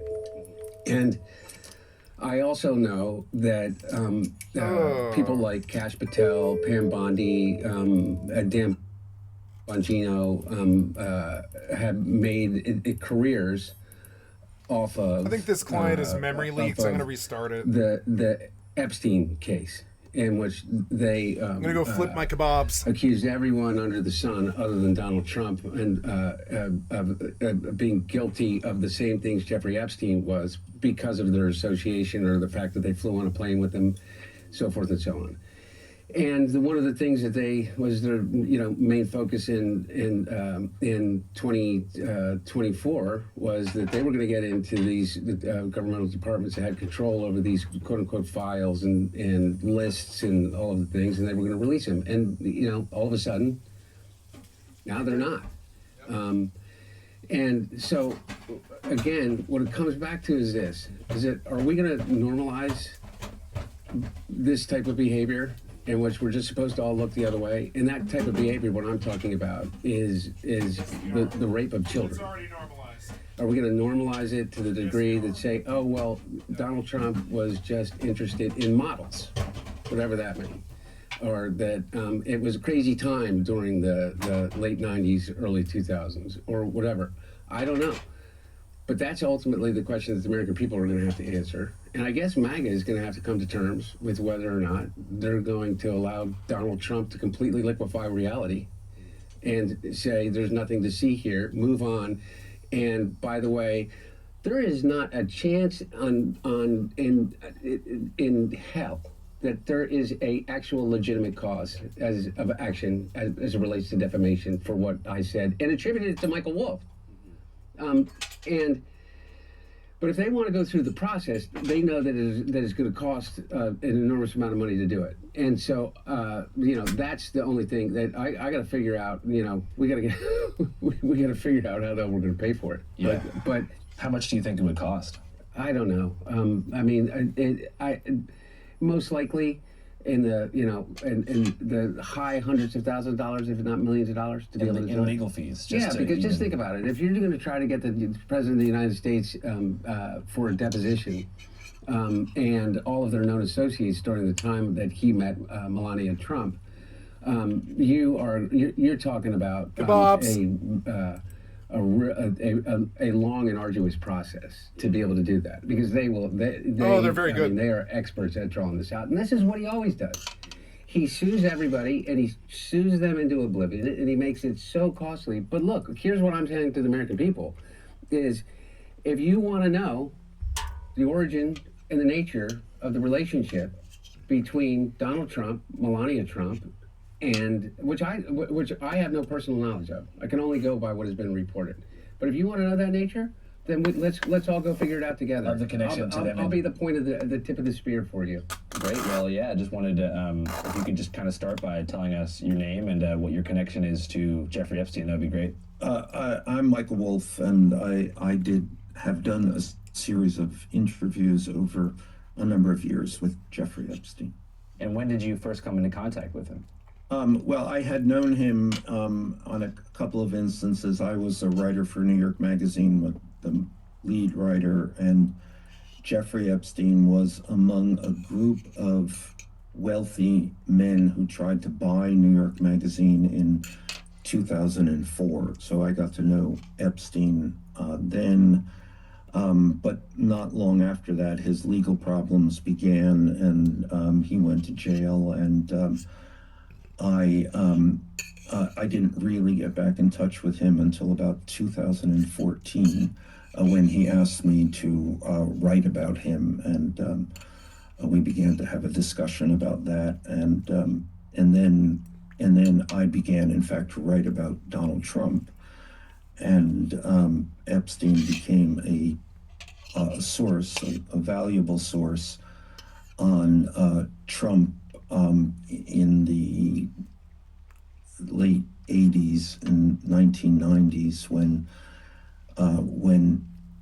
he and when Epstein and Trump were the closest of friends. What was the basis of their friendship in the 90s? Women and money, status, social climbing. And in so many ways, they were very similar people. They were outsiders to Manhattan, where they lived. They wanted to be insiders. They both fancied themselves as playboys. He has the needle on his arm. Were deeply involved in the world of models. So if you recall, models were a key part of the 1980s, 1990s zeitgeist. Supermodels, runway models, catalog models, young girls who just wanted to be models. This was the world that Epstein and Trump were very much involved in. Trump with his beauty pageants, Epstein with his connection to Victoria's Secret. This was their idea of status. This was their idea of status and sex. And what was the process of scouting many of these models? Was it done domestically? Were they targeting people who were underage and kind of grooming them to become models when they turned 18? Or what was the typical process? Yeah, I don't exactly know. I mean, but it was around model agents. So they both were involved in starting and backing model agencies and model representatives, and these models often came from Eastern Europe, but I think they came from anywhere. I'm not sure that they were that particular. How did Melania Trump come to the United States? Well, I think she as far as I know, she came on because she was a model, because that's where the business was. She was brought here by a modeling agency. This was not a big business. Oops, what happened? Often came from Eastern Europe, but I think they came from anywhere. I'm not sure that they were that particular. How did Melania Trump come to the United States? Well, I think she as far as I know, she came on because she was a model, because that's where the business was. She was brought here by a modeling agency. This was not a big business. I mean, everybody tended to know each other, and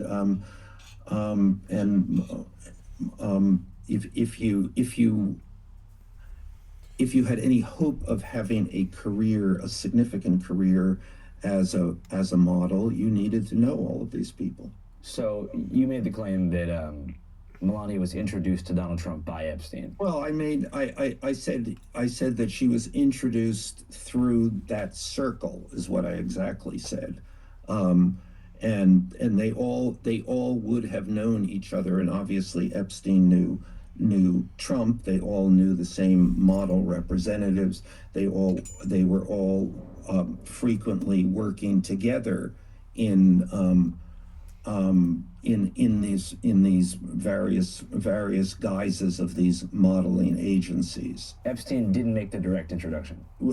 I don't know exactly what the direct introduction. I think that he was at that party where they met. So I mean, again, I think it's just very important to be clear about this. That this was a circle of people who knew each other. Everyone knew everyone. Epstein had known Melania. Melania then she knew the same agents that they were all working with.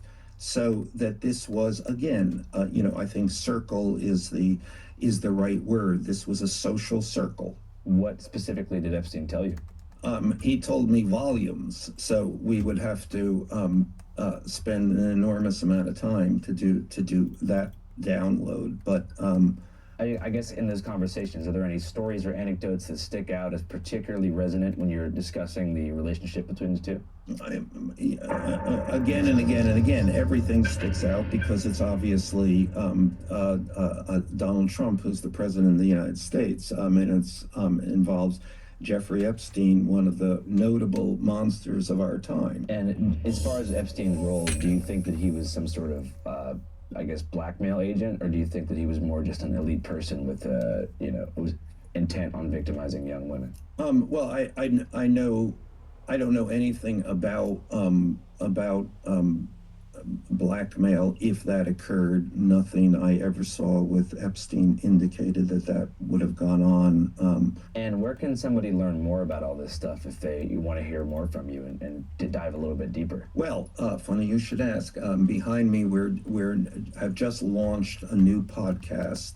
So defamation is that you went on a Channel 5 video and you repeated a statement that another journalist said, and that journalist actually talked to Jeffrey Epstein. Yeah.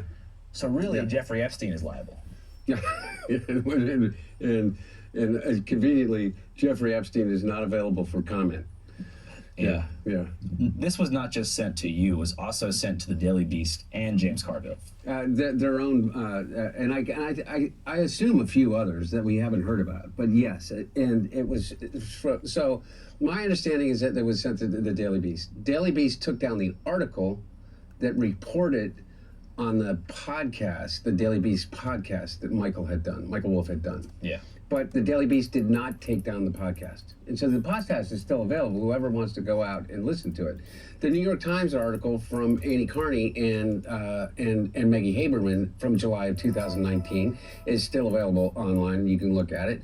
The guy who wrote the book that was excerpted in Vanity Fair, you can still go look at it. There's a guy that I understand that is coming out with a book that makes even more connections between the two that's coming out this week, and you can go read that book. And look, this has been so widely reported and talked about. It is not in any way, particularly when I'm attributing it to the source of which I heard it from, in any way remotely in the realm of defamation, and particularly defamation of a public person. It's absolutely insane. It's absolutely insane. But by the way, here's what's also insane.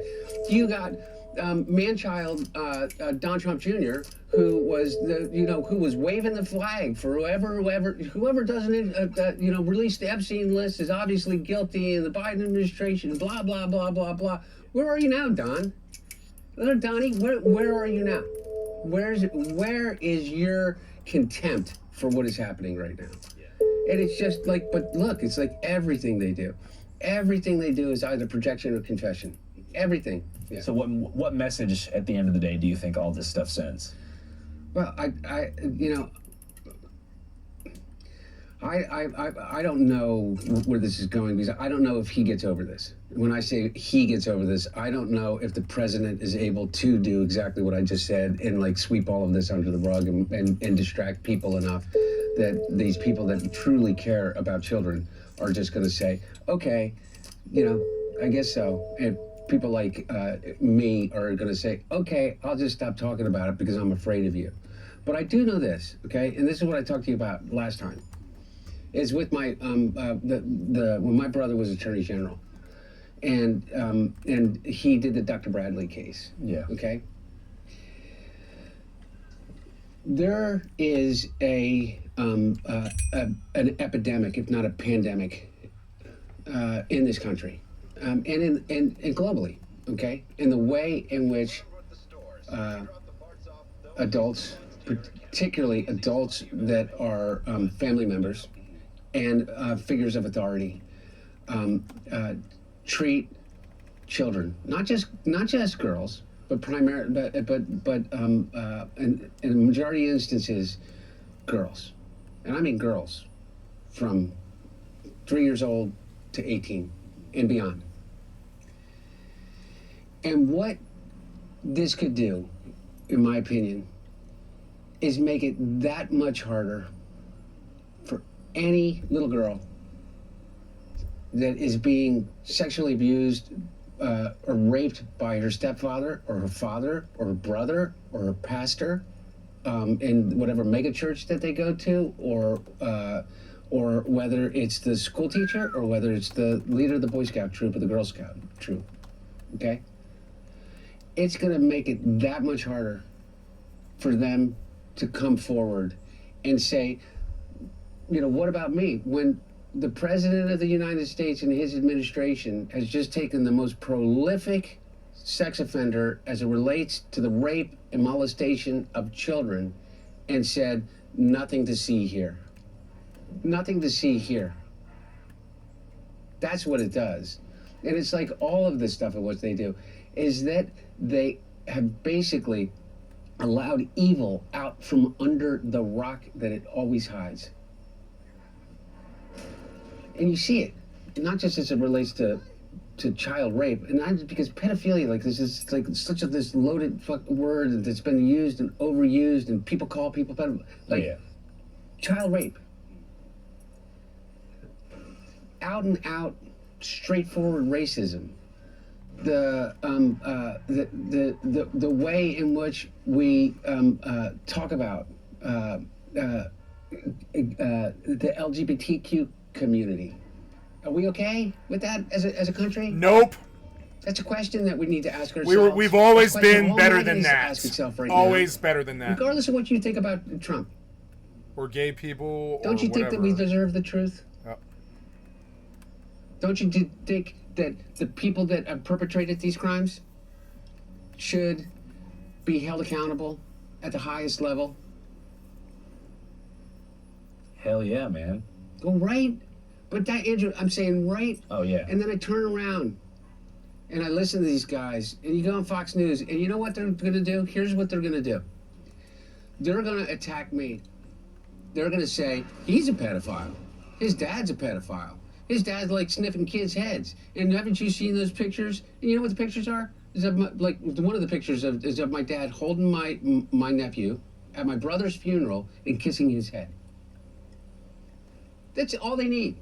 And they're going to show pictures of me with with women in motels that they got off of a fucking hard drive or a laptop or whatever, and they're going to attack. And their entire media machine will spin up. And everybody on Fox News, and you'll have, Jesse Waters, who's, real man's man. And, I guarantee he's never thrown a punch in his life. 6.2. And you'll go all the way to Sean Hannity, or who he's a Krav Maga, he's a fighter. Wow, you know what I mean? Like these tough guys, who are all going to be protecting someone that they know did the wrong thing, and it has to do with fucking kids. I mean, Jesus Christ, you don't have to go so far other than to just look at. I mean. It was no great. It seemed like they got so much of it cut out. But just go to Netflix and watch Filthy Rich. Mm-hmm. That's the Epstein documentary, right? Yeah, which is just one part of it. They didn't even touch on Trump because they took it out. But just watch. the lengths that they went to take young girls who had already been victimized in their lives, who had been abused by their parents, who had witnessed his crime, who were just totally emotionally and physically vulnerable, and just brought them into this world. Strangely enough, a lot of them, or at least a couple of them, or at least one that I know of, came from Mar-a-Lago. Like, and they identified him, this girl. And then sex trafficker provided her for sex to other individuals, including themselves, including Ghislaine Maxwell. And this person just got moved to minimum security prison. She's about to get, most likely, if everybody doesn't open their eyes to this, is going to get a pardon one way or another. Yeah. You know, what message does it send to a little girl that escapes that? And starts to rebuild her life. And in rebuilding her life, she whether in whatever way that may be, wakes up one day and she says, I want to hold those people accountable that did that to me. In most states, there's no statutory limitation on sexual abuse of a minor. She says, I want to hold them accountable. Or whether it's a boy from a Catholic high school. Right. And he's now 25, and he's got, he says, I want to hold them accountable. What does it say when the President of the United States of America is moving one of the most prolific sex traffickers of minors, at least that I know of, in the history of our country, from a maximum security prison to a minimum security prison? What message does it send to those people who want to stand up against the powerful? And I'm not saying that it's about standing up and powerful, just the President of the United States, but sometimes the most powerful person in your life is the one that just abused you, whether it's your father, or whether it's your priest, or whether it's your pastor. Or Boy Scout leader. Or your Boy Scout leader. They're all figures of authority. And the ultimate figure of authority in the United States of America is giving everybody a free pass on this? How messed up is that? Yeah. Well, thanks again. All right, buddy. Next time. Yeah. All right, I'm going to keep it a band with you guys. That means 100, 1,000. It means keeping it real. By the time you're watching this, it is possible that Melania Trump and her lawyer have filed suit against Hunter and maybe myself as a defendant. Not quite sure, but if that is the case, I have some fantastic news. This fall and winter, Channel 5 is going on tour. That's right, a 26-city carnival across this great nation, and even in 3 cities up north in Canada. It's gonna be a carnival like no other. We're gonna have locally sourced battle rappers from each city get on stage and compete in the ancient art of freestyle insult battling, which has really gone downhill since 8 Mile was released. After that, we're gonna take locally sourced magicians. That's right, David Blaine, David Copperfield style illusionists to pull people from the audience and blow their mind with magic. After that, we're gonna have a talent show. That means we're gonna pick people from the audience with a special talent and have them come on stage to perform for the world. So if you're a, break dancer, an opera singer, a fire spinner, a hula hooper, if you can do pretty much anything, you can be a star. Just buy a ticket to Channel 5 Carnival. In addition to all of that, we're going to be screening 3 secret documentaries on the road. 2 of these documentaries are a bit too grotesque to put on YouTube. Can't say too much more, but even Patreon said, Channel 5, that's too far, Channel 5 Carnival. After that, our 3rd documentary that we're going to show is a little bit too depressing to put on YouTube. Well, you can put depressing stuff on YouTube, but to me it's a very sensitive documentary that I put a lot of time into that I don't feel like I want to just put online for the people to see. It's called Finding Orson. It's a documentary about a man who lost his parrot. His parrot flew away, left the cage that was on the balcony, and just kind of flew away. And the documentary is about our quest to reunite Rick, an older man, with his parrot, Orson. So it's going to be a really fun time. If you guys want to buy tickets to our tour, it's going to be fun. If you guys want to roll, it would mean a lot. Tickets are available now at www.channel5.news/pages/carnival. Again, that's www.channel5.news/pages/carnival. If you guys want to buy a ticket, I'm going to put the link in the description box and the pinned comment of this video. Should be a fun time. So if you guys want to support us and join us on the road, I'll see you guys there. I'm announcing a historic action to rescue our nation's capital from crime, bloodshed, bedlam, and squalor. Families. Squalor. Also known as the part of Europe that most white women. Elon Musk probably thought this photo would disappear. It was taken in 2014, but it didn't surface until right after he bought Twitter. And he claims Ghislaine photobombed him. But like many things, it doesn't seem like Elon knows what the word photobomb means. What this looks like is Elon said, "Hey, let's take a picture." And then they posed together, but I wasn't there. However, a staff member at this Vanity Fair event in 2014 who stood next to them said Ghislaine was asking Elon how she could delete information about herself on the internet, as well as asking him to destroy the internet, although it's not clear what the context of that last statement was meant to be. But multiple sources also state that Elon's brother, Kimball Musk, dated an ex-girlfriend of Jeffrey Epstein after being introduced to her by Epstein, and this woman that he dated allegedly lived in an apartment building where Jeffrey was known to house models,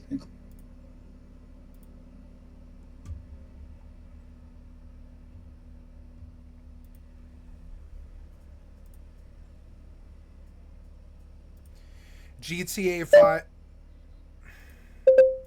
GTA 5 Enhanced Edition Performance Guide.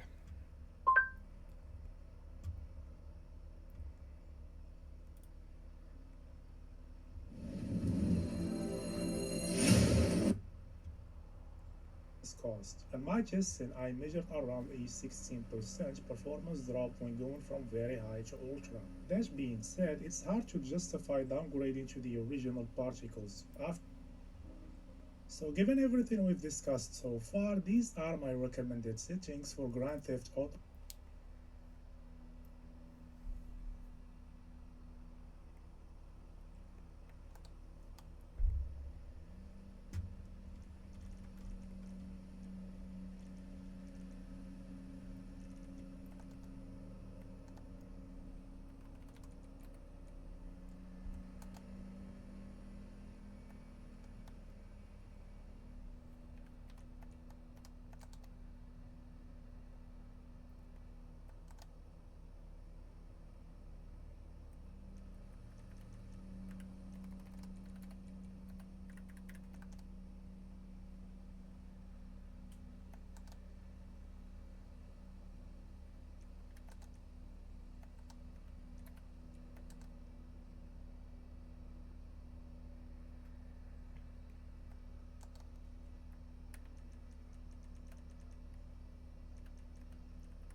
Okay, we're here.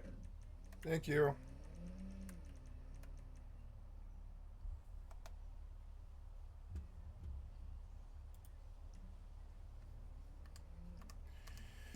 Okay, hopefully this should improve my frames a bit.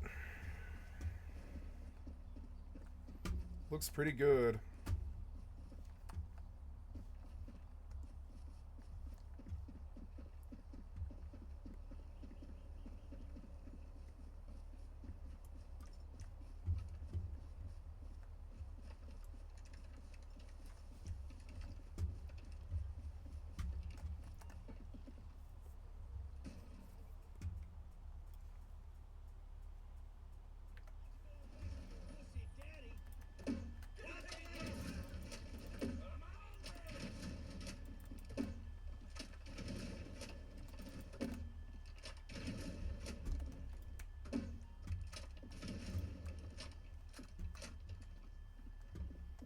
Easy peasy. 44, 23, 37. 44, 23, 37, 44, 23, 37, 44, 23, 37, 44, 33, 27.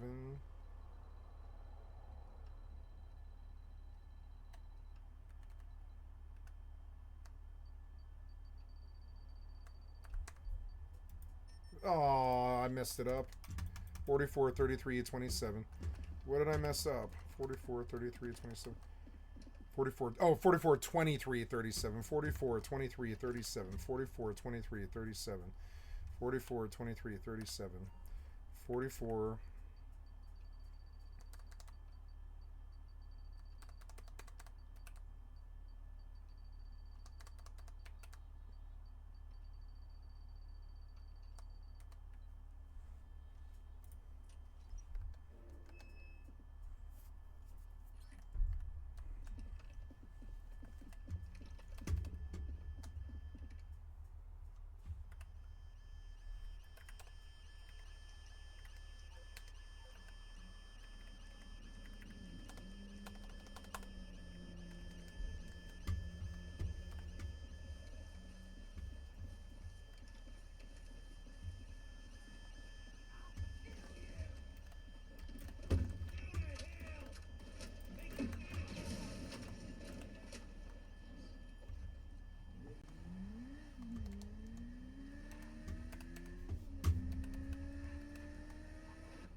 Okay, new session. Gonna go to the casino now. No, don't log me out.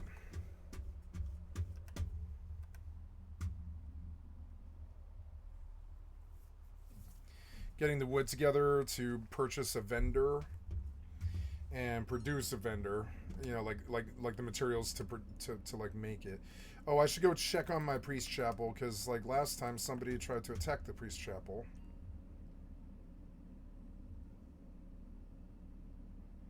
The priest shrine appears to be damaged again.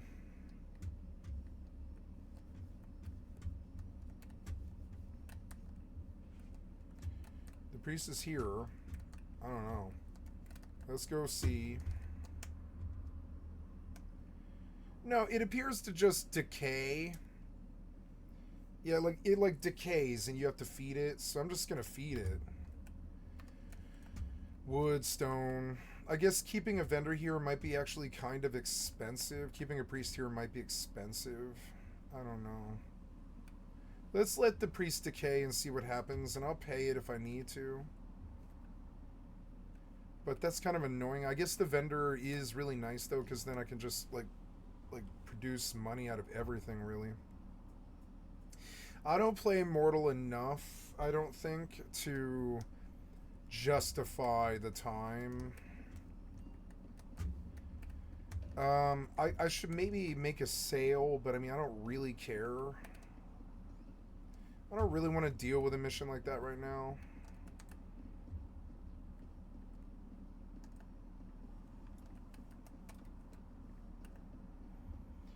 Take a cab to the casino. Yeah, game's running better when you turn the shadows down. It's good.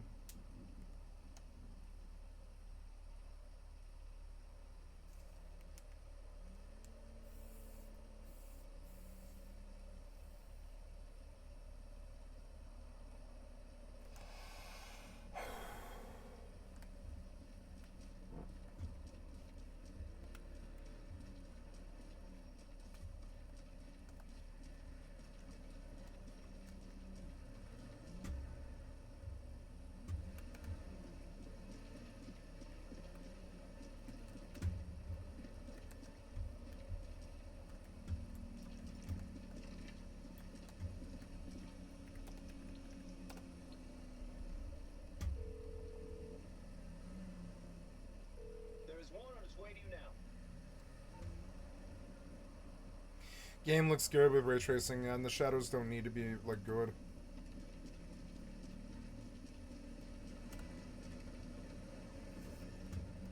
Where do you want to go?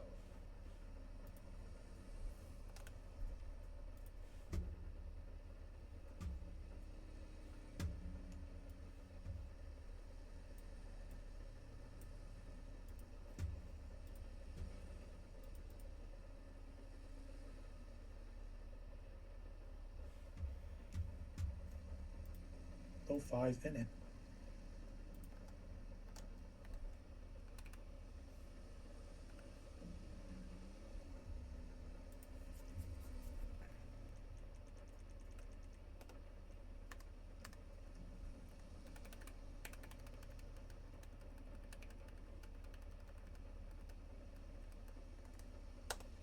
No problem.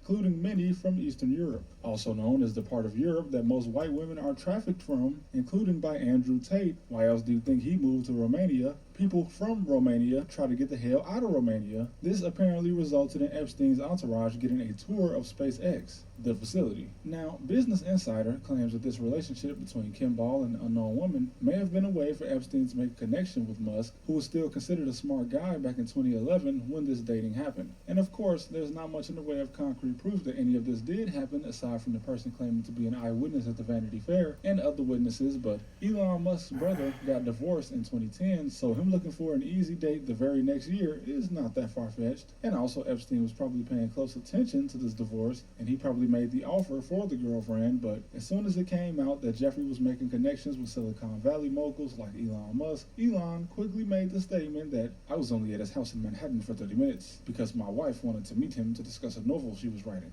Because yeah, Elon, that's totally what people who don't know each other do. They bring their wife to a guy's house so he can help her write a book. And he seemingly forgets that he didn't marry this woman, his now ex-wife Tallulah Riley, until 2010, and he didn't start dating her until 2008, which both of these years being after Jeffrey was accused of recruiting and paying teenage girls to spend time with him in Florida. Either way, bro, you went to his house for 30 minutes, so you went there for 30 days. He was a registered offender at the time. But, you see, Elon had to say something stupid like this because it would have been even dumber for him to lie and say he didn't know him at all. Like that same year when he did say he didn't know Ghislaine Maxwell, despite the actual photographic evidence that he did. Not to mention, Elon Musk was subpoenaed by the Southern District of New York Court so they could get documents from the Virgin Islands regarding communications between Musk and Epstein, as well as payments made to either Epstein, Chase Bank, or both from as far back as 2002, since the court alleges that Jeffrey may have referred or attempted to refer him to a bank. Also, Elon's brother pretty much acknowledges that they were once illegal immigrants. In fact, when they did fund us, they realized that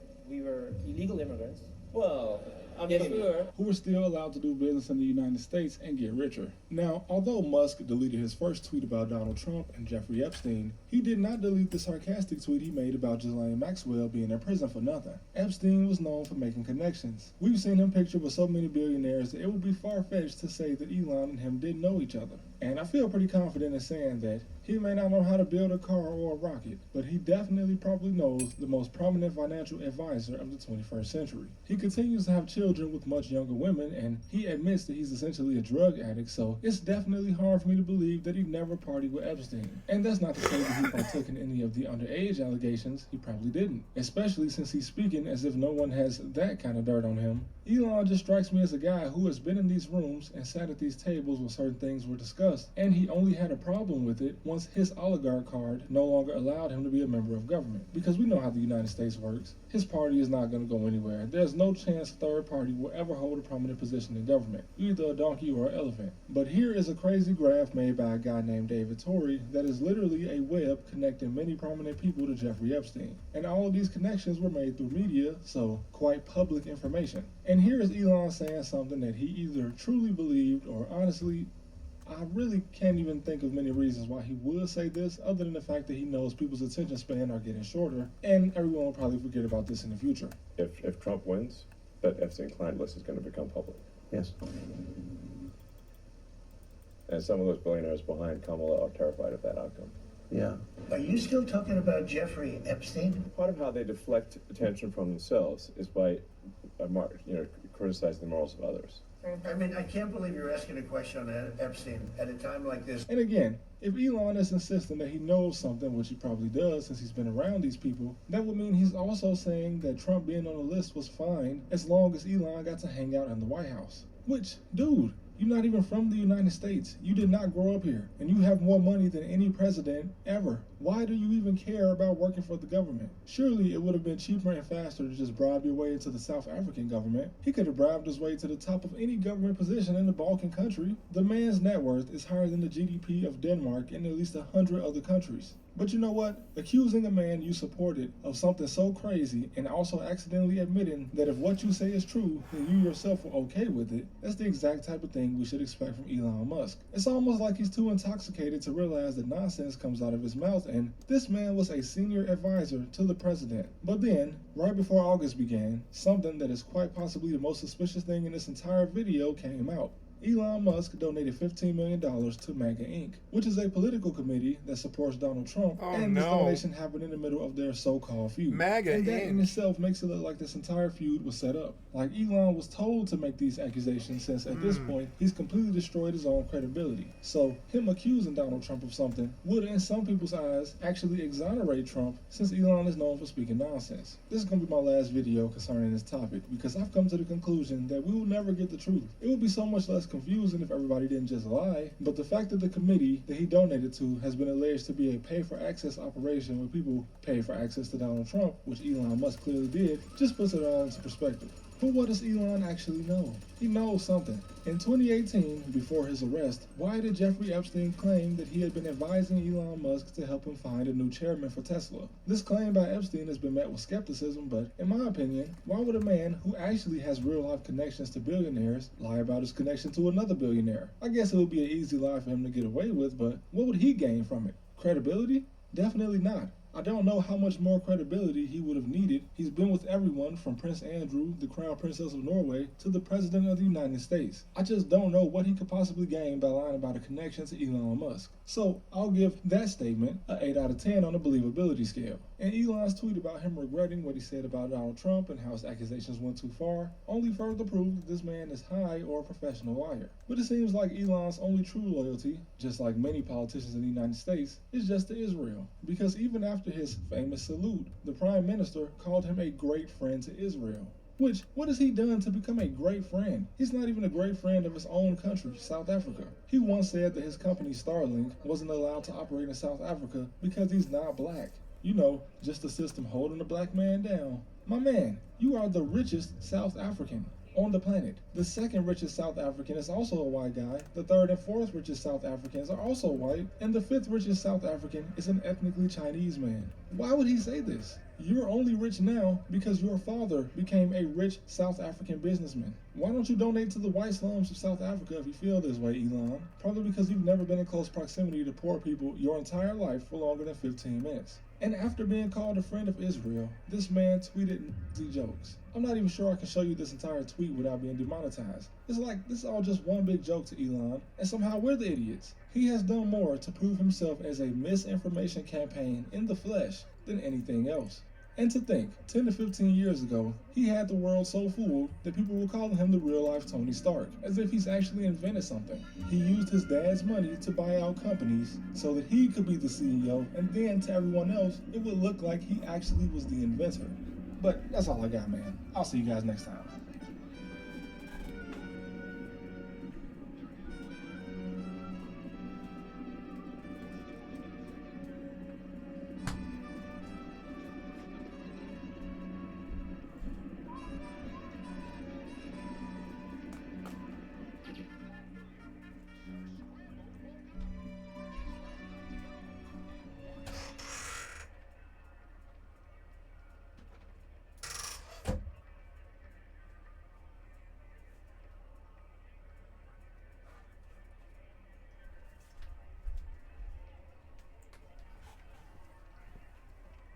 Have some ice cream. A win? No. Billy Mitchell is a very tall man, so Billy wouldn't need to stand on a paint can or a roll of tape or a toolbox to make himself taller. Carl lost at the checkout. Now, there has been an incredibly long internet beef at the minute running between the YouTuber Carl Jobst and world record holder Billy Mitchell. This feud, I think, has been lasting longer than Game of Thrones has had seasons. A quick rundown: Carl Jobst, he's a YouTuber that talks about mostly speedrunning, and he called out Billy Mitchell for accusing him of basically cheating his world record of Donkey Kong, among other things. And then Billy Mitchell, in turn, tried to sue him, and surprisingly, suing a YouTuber, he actually won the case. Now, I know I'm giving the spark notes there. I've already done multiple videos talking about this, but now Carl has put out a near 2-hour-long video basically explaining his side of everything. Now, before I even get into the video, Carl actually did a little quick TLDR in the description for people that don't want to sit and watch a 2-hour video. It says, number 1, I'm an idiot. Number 2, Billy lost $500,000. Number 3, none of the money this channel earns goes to Billy. Number 4, Billy is a moron. Number 5, the GoFundMe was not a scam. Number 6, Billy is a lying con man. Number 7, Billy does not stand on things to make himself look taller. Number 8, slop tubers are the worst. So Carl opens up the video talking about the fact that he lost the lawsuit against Billy, and as I've said in previous videos, Billy was reveling in the fact that Carl actually lost this lawsuit. Again, I've talked about it before, but he was even launching, I think, like hot sauces, some kind of brand, and he was basically using a discount code for Carl Lost to get a discount off his products. Get 10% off all sauces using the discount code Carl Lost. Well, even though he did officially lose the lawsuit, he's still looking into appealing the decision. When I made my previous video regarding the result of the lawsuit, I was still actively looking into appealing the decision, which meant going back into court was a real possibility. Which now means he can't actually talk about things in too much detail because it could affect a future court case or appeal system. But now it's came out that Carl doesn't actually want to appeal the decision. He's kind of like taken the L, so to speak. So now, because he knows that there'll be no rebuttal, no appeal, he can now basically talk openly about what happened to him. But first, Ricky's world famous sauce is running a sale using the discount code Carl Lost. So at one point, Carl actually talks about the denial that he accused Billy of being a major contributing factor in Apollo's death. If you remember, this was a huge point in the lawsuit because Billy Mitchell was not trying to sue Carl over accusing him of cheating. He was basically suing him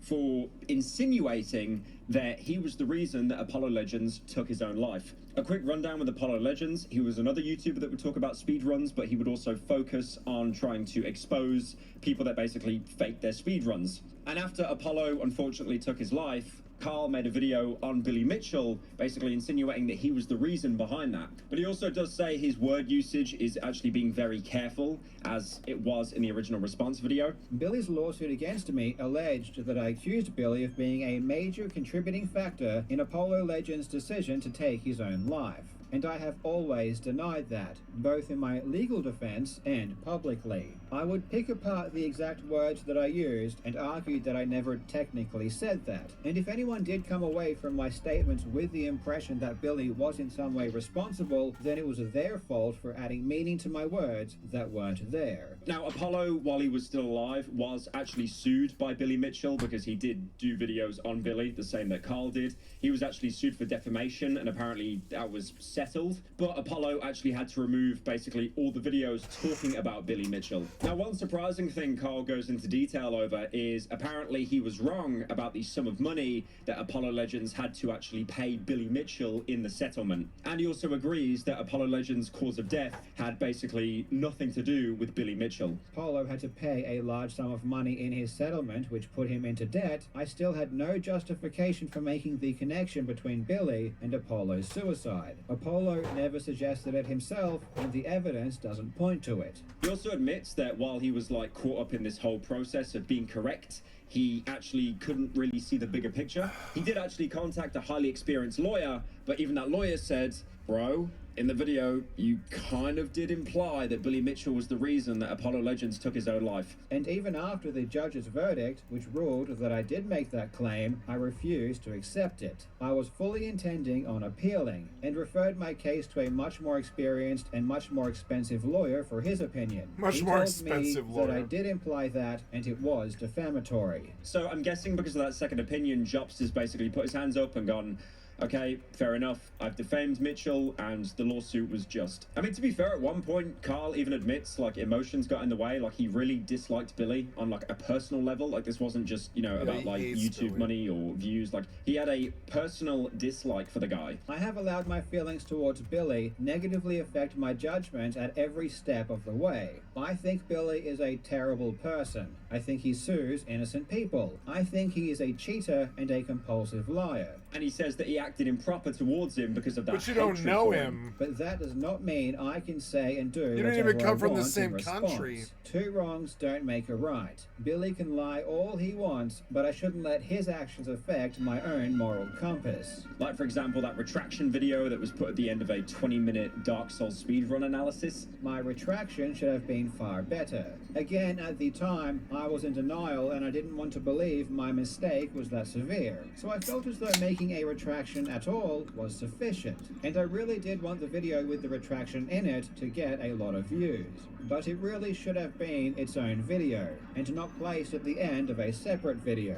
I don't think all retractions need to be in a separate video, but considering the severity of my mistake, which I now acknowledge, in hindsight, it really should have been its own video. So basically the opening of this video is Carl just admitting fault on all sides, which is like really strange because I remember at the beginning of this drama, everyone was in support of Carl and obviously everyone hated Billy Mitchell, and now it seems that things have kind of turned a little bit, not fully. I mean, obviously Carl will still have his fan base, he'll still have his supporters. It's not like his career's in ruin or anything. Now, Carl then talks about one of the biggest points of criticism he received, you know, following the announcement that he lost the lawsuit. That was people basically saying that he was lying about the nature of the GoFundMe lawsuit, because at the time he made a GoFundMe solely to basically pay for his legal funds, his legal defense. I never personally lied about what the lawsuit was about, but I was obviously negligent in some way, given how many people had the wrong impression. Now, I did cover this in the past, but going over the GoFundMe, some of the wording is a little bit vague, and obviously at no point does it actually mention Apollo Legends at any point, because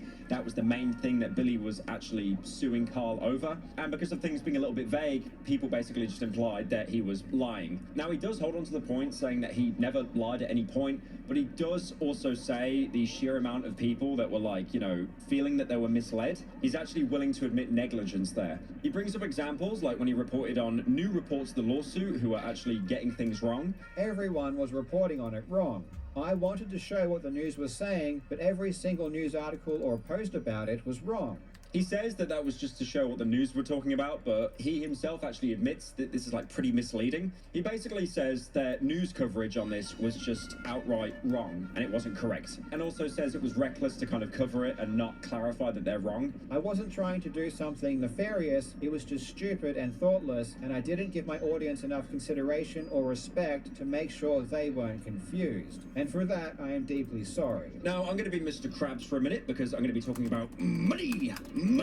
So Jobst talks about the total cost of money for damages. This was around 390,000 Australian dollars. That's also with interest. The total amount of damages plus interest in the judgment of the lawsuit was $390,000. But of course, that wasn't the only money Carl would lose, because according to Australian law, if you lose a court case, you then have to pay the winner a percentage of their legal fees on top of that. So Billy Mitchell's lawyers actually reported that they spent the best part of $700,000 on the case. But, you know, they're in a good mood, they were feeling nice, and they only wanted $600,000 to be paid back. Meaning that the total debt for Carl was 990,000 Australian dollars. That's basically just over $500,000 USD. For comparison, because I know some people treat Australian dollars like it's some kind of monopoly money, that's 646,000 USD or 480,000 pounds. The problem is, though, Carl didn't really have a spare $1 million lying around. Even with the funds from people like Notch and public support, he'd still have to pay around $150,000 out of his own pocket. And while the public and especially Notch were very generous to me, I still had to spend at least $150,000 of my own money to cover them, and despite what Billy seems to believe, I am not rich. So all of this led to Carl basically filing for bankruptcy in early May. Now, there are so many finer details here, like in Australian law, it requires you to be investigated by trustees to see if there's like foul play in your bankruptcy. And it's the job of the trustee to take possession of any assets or property they are legally allowed to possess and realize their value, which simply means they take what they are allowed to take and they sell it for money, which they can then give to creditors. And also, they can take things like property and sell it to creditors to try to wipe away the debt. Or did I think of like Bioshock Infinite when I said that? God, my brain is cooked. Who's there? Bring us the curb and wipe away the debt.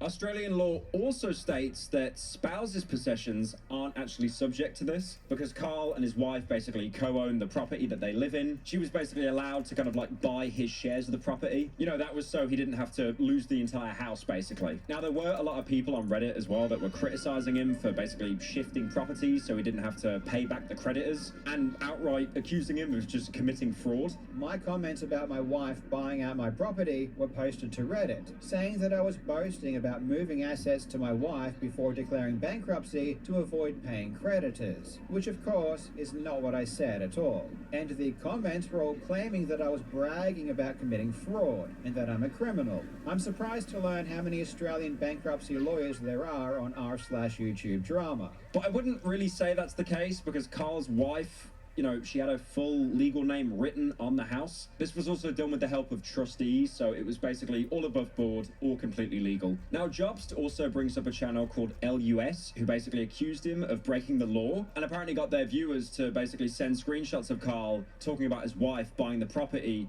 to Australian bankruptcy courts. We need to send these to the bankruptcy court. We need to send this video to the bankruptcy court. I need to get in touch with the bankruptcy court and let them know what's going on. Because if this is real, and this is not sarcasm, there are many things that Carl said that he could end up in jail. Forget owing a bunch of money. Now, someone actually went through this with a fine-tooth comb, but again, because what Carl did was legal, nothing came of it. Now, a lot of people had a game theory that basically all the money that Carl's making from the channel now will go straight into Billy Mitchell's pocket. Carl basically shuts that down immediately and says, no, that isn't happening. It's not going to Billy. Most YouTubers of my size will create a company for their YouTube channel, so the money earned by this channel doesn't go to me directly. It goes to the company. So this answers the question of whether or not the money earned by this channel goes to Billy. No, it doesn't. It's a the trap. trustees basically took Carl's shares of the company that runs his channel, and his wife again bought those shares, meaning the money doesn't actually go to him directly. And because Mitchell personally sued Carl, not Carl's company, the company isn't actually affected at all. Billy did not sue the company, nor does he have any ownership or interest in it. Billy can only take money from me as an individual, and only if I earn over a certain amount, which I will explain in a moment. But because recently, with the lawsuit and everything else going on, he admits that his channel has been tanking, so both Carl and his wife are basically going to reduce their salary. It seems at this moment I'm receiving about half the views I was before. Of course, I hope this improves and I will work hard to rebuild my channel, but that's where it stands as of right now. At these views, the company is not earning enough to pay 2 salaries of $150,000 plus expenses, so our salaries will be reduced. Certainly, they will be reduced to a level below the threshold where I would need to begin paying the trustee any money. Which actually puts them below the required earnings to start paying Billy back. And apparently, after 3 years, this entire debt will just be erased. Australian bankruptcy lasts for 3 years. After 3 years, all of my debts are discharged, which basically means they are permanently erased. And yes, this includes my debt to Billy. So a rough estimate here, if Carl and his wife are like paying themselves less this. He'll only basically have to pay around $150,000 directly. That's from his wife buying up shares in the company and property, and the trustees taking $50,000. Which apparently means, even though Billy did win the lawsuit, he's going to lose $500,000. But I would guess that Billy will receive somewhere around $150,000. And given that Billy incurred legal fees of $686,000, it means that despite winning, Billy still lost over $500,000. So, we're probably wondering now, what was Billy Mitchell's reaction, apart from relentlessly mocking him on Twitter constantly? I'll be honest, I still cannot get over that hot sauce bit. The fact that that is real is crazy. Get 10% off. Carl lost. Now, Carl lost. Make an offer to Billy for $300,000. That was mostly sourced from his family, you know, since he wouldn't be able to pay the full $600,000. So instead of me paying Billy $300,000 and retaining all of my personal debts of over $100,000, I was forced into bankruptcy. Effectively, Billy rejecting my offer cost me $150,000. Carl went bankrupt. I forgot. Saved my family $200,000, which just shows how good faith and generous my offer really was. Now, apparently Billy just outright refused this offer, so basically he lost out on an extra $150,000 through Carl going bankrupt. Now, Carl apparently was the only person in the party to make a settlement offer during the lawsuit, because apparently Billy just was going full scorched earth, like he did not want any settlement. He basically wanted to bury Carl. And again, from the things I've seen him say about Carl, I am not surprised in the slightest. On the topic of generous offers, I was the only party to ever make a formal settlement offer during the lawsuit. On the 23rd of May 2022, I offered to settle the lawsuit with the following terms. I pay Billy $3,000, I never repeat the statements he has a problem with, and we both walk away. Now, you might look at this offer and think that $3,000 is not a lot of money. But again, considering that Billy's best case scenario, if he kept suing me, was to lose $500,000, this offer was extremely generous. Again, I've talked about this in previous videos, but I don't think you guys understand how much of a #1 hater Billy Mitchell is to Carl Jobst. This is more hate than 50 Cent had on P. Diddy. Like, if you go onto Billy Mitchell's YouTube channel, he found, like, a really old archive video of Carl doing, like, dating advice, how to riz women, and the description says, "Welcome to the Carl Jobst Files. Here we will preserve the greatest videos created by the absolute virgin himself.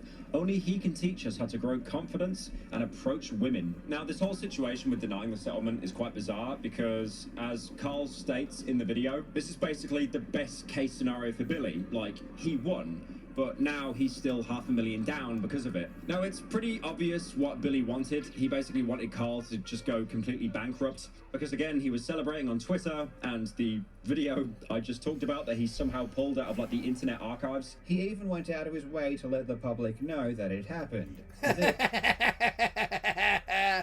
This surprised me. I assumed Billy would want to keep this a secret for as long as possible. No, he won, dude. He's gonna brag. Confirms I don't have the money to pay him. But later on as well, Billy was actually accusing Carl of breaking the law during the bankruptcy proceedings, which, again, as you can pretty much tell, both sides didn't really want to back down. Carl actually made like a settlement offer, Billy turned it away, but these are two people that deeply hate each other. I mean, most likely for Carl, this was realizing he wasn't right, and for Billy, it was the fact he was going to lose $500,000 over the lawsuit. Now, you're probably wondering why the video is 2 hours long if it's just going over the finer details of this lawsuit. A lot of it is attacking Billy, which I'm really not surprised about because, again, he's lost the lawsuit. He probably has nothing but absolute vitriol for the guy. He, spends the next 10 minutes basically criticizing Billy as a husband, father, property owner, CEO of his hot sauce company. Again, the discount code 10% off, Carl lost. And he still claims he invented the hot sauce to this very day.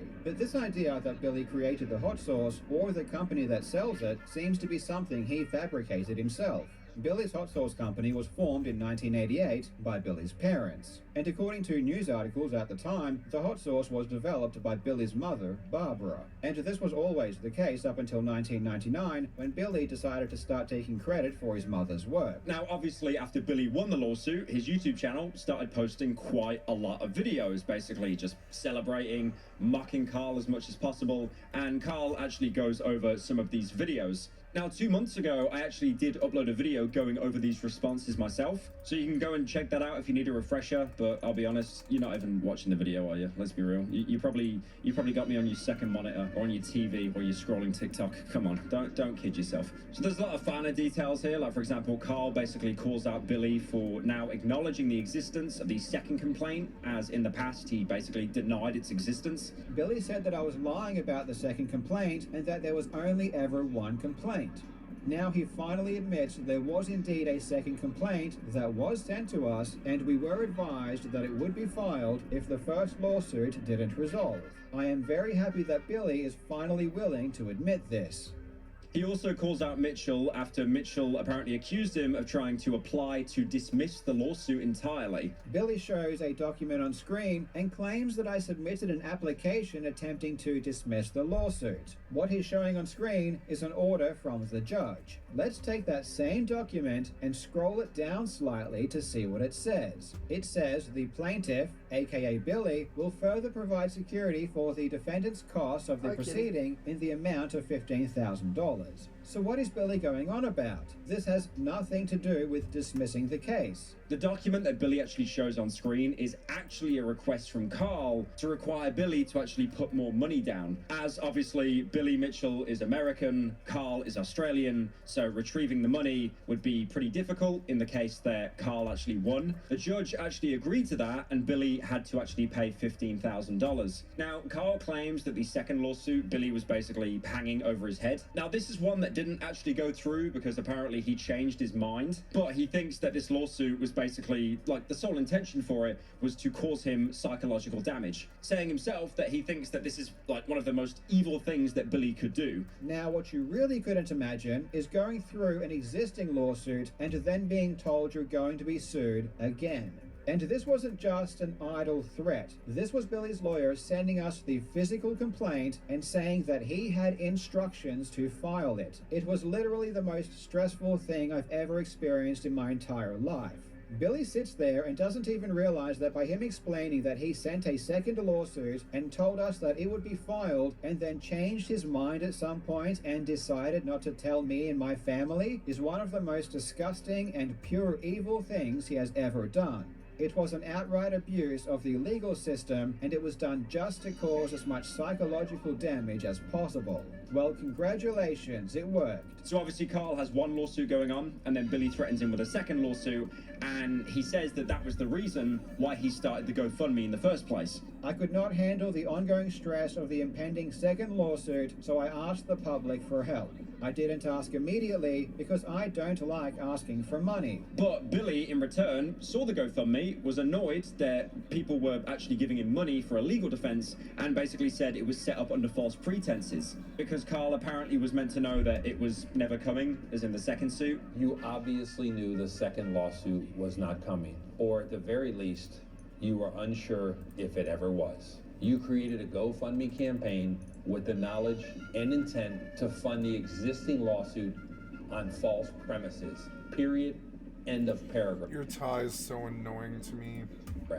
Billy asserts he doesn't believe I ever thought it was ever coming. Well, apparently he was pretty convincing, because it wasn't just me who thought that, it was my lawyers as well. I mean, Carl even shows the script for the GoFundMe video and says that he sent it to his lawyers to basically check everything was, like, legal, above board. Now, his lawyers did apparently say him insulting Billy in the video, not really the best idea, but even with a professional opinion, the lawyers that Carl hired genuinely thought that this second lawsuit wasn't just a psyop, it really was coming. But at the same time, if Billy never actually told anyone that the second lawsuit wasn't going ahead, by the time the statute of limitations had run out, it was basically confirmed that the second lawsuit wasn't happening. But by that time, Carl was basically already withdrawing the money from the GoFundMe and was using it on legal fees. If they let me know the second lawsuit was never going to happen and I didn't tell my donors, that might be considered unethical. At least at that point I could have offered refunds. I mean, just the relief of knowing the second lawsuit was no longer coming would have caused me to just cancel the GoFundMe completely.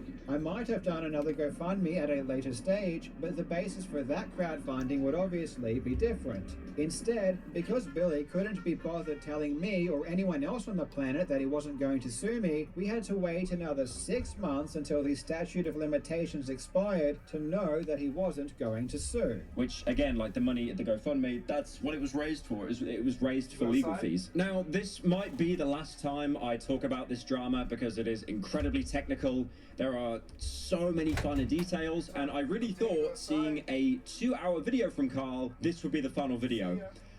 No, it's not. Now, Carl also hinted at an incredibly long video that would basically go over every time Billy Mitchell lied in court. I genuinely feel like this drama is never going to end.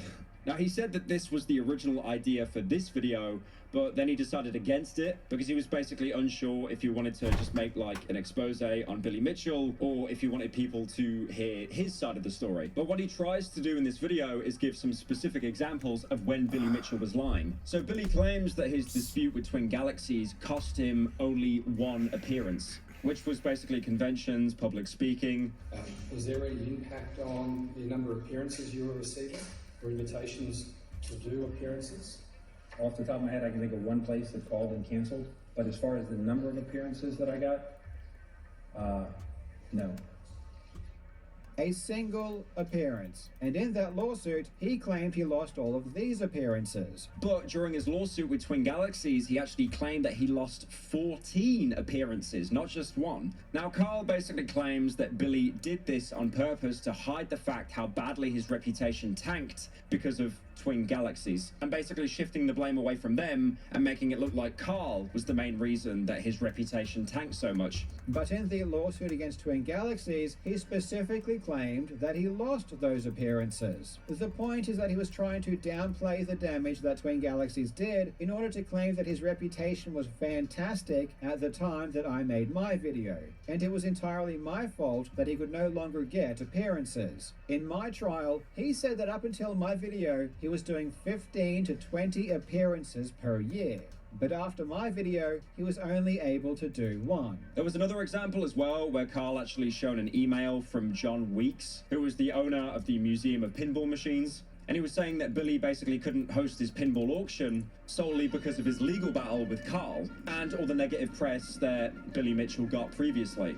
Billy showed this email in court, which is apparently from John Weeks apologizing for not being able to host Billy at his pinball auction due to my video. And he testified that he lost this gig because of me. But he actually cited the Twin Galaxy lawsuit as the reason why John Weeks didn't actually want Billy Mitchell to host. But then Carl actually shows a news article with a photograph of him at the pinball auction promoting it. There is even a news article that shows he was there. Here is a nice picture of Billy promoting it, saying, influential video game legend Billy Mitchell was on hand during the auction at the Museum of Pinball in Banning, September 24, 2021. The email is dated 28th of September 2021. So apparently, even though Billy was at the event and was helping to promote it publicly alongside John Weeks, Mr. Weeks felt the need to email Billy 4 days later, apologizing for not being able to host him at the event. And of course, the judge accepted that this email was sufficient evidence to confirm that my video had damaged Billy's reputation. Carl also claims that the barristers and legal representatives didn't actually push Billy on the things that he wanted them to, and also didn't present a lot of the evidence that Carl wanted them to present. I told my barrister to press Billy on this and show him the article, and he again refused. There was tons of evidence I told them to present, which they didn't. There were tons of questions I told them to ask, which they didn't. They did things the way they wanted to do it, and my opinion wasn't very relevant. Now, I'm not a lawyer, so I don't know if this was because of rules of evidence or some legitimate reason, but the fact remains, there were tons of questions and evidence that I wanted to present that I had no control over and were never shown. He also wants to push back on the idea that Billy has been declared not a cheater twice now. That's twice in a court of law as well. That's because the lawsuit against Carl from Billy was about Apollo Legend, not him being a cheater. Carl makes a claim that I'm a proven cheater. Twin Galaxies had the opportunity to prove in court that I cheated. It couldn't. And with the Billy Mitchell and Twin Galaxies lawsuit, that was actually a settlement. Not because Billy Mitchell was found not guilty, but because Twin Galaxies didn't want to lose all their money like Billy might be now. Twin Galaxies settled with Billy Mitchell because I assume Jay Saul isn't a moron who wanted to lose a ton of money running a trial where even if he won, there was no benefit. Twin Galaxies was the defendant. They never wanted the lawsuit to begin with. It was Billy pushing everything forward. Remember, Billy won against me and still lost $500,000. Now, there's this really bizarre bit that Carl goes into a lot of detail over. He basically spends 5 minutes over talking about this claim that Billy Mitchell stands on things to make himself look taller. Kind of like a Tom Cruise thing. You know, Tom Cruise, he wears like platform shoes to make himself look taller. So Carl, in this really snide way, basically apologizes profusely to Billy for calling him short while showing footage of Billy Mitchell standing on things to make himself look taller. Billy Mitchell is a very tall man, and being tall makes you a better person. So Billy wouldn't need to stand on a paint can or a roll of tape or a toolbox to make himself taller. I sincerely apologize for spreading these disgusting false rumors. So in his final part of the video, Carl turns the mirror onto slop tubers, people that have been covering the situation and getting a lot of the details wrong.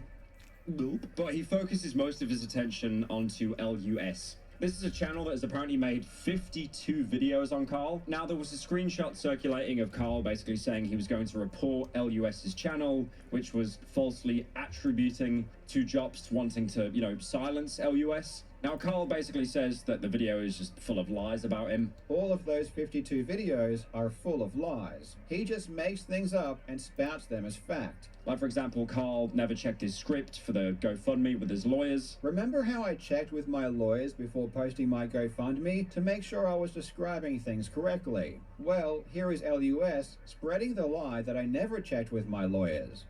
So if Carl had any question about this and how he should phrase the terminology, he can go straight to his very expensive lawyers. The same guy also claims that Carl never actually made an offer to give Billy more money, especially when he was going to go bankrupt. Remember how I told Billy before going bankrupt that I would be going bankrupt, and I made an offer that would give him twice as much money as he otherwise would have gotten? An offer Billy declined. Here is LUS spreading the lie that I never attempted to make such an offer.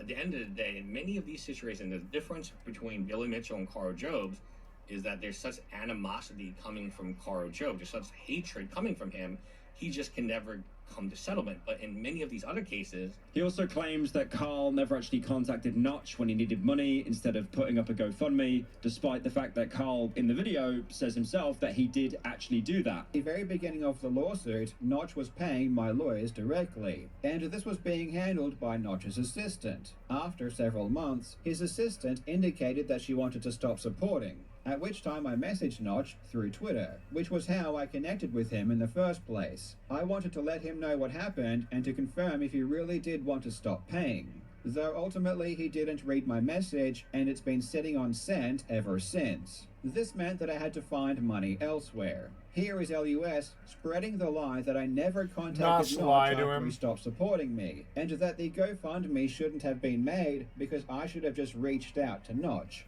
He never actually recontacts Notch. Well, the first thing I would do is contact Notch and say, hey man, I really appreciate all the help. Now, Carl admits that he did want to report LUS, but apparently the reason behind it is because he was defaming his wife, and apparently telling their viewers to report her to the government. He started defaming my wife, calling her a criminal, saying that she will go to jail, inciting his viewers to attack her and report her to the government. Wang, who's Carl's wife, which I proved to you, born in China, I have all the information, right? I'm not going to reveal it. Your wife be going to jail too. Your wife is going to jail too. We need to send these to the bankruptcy court.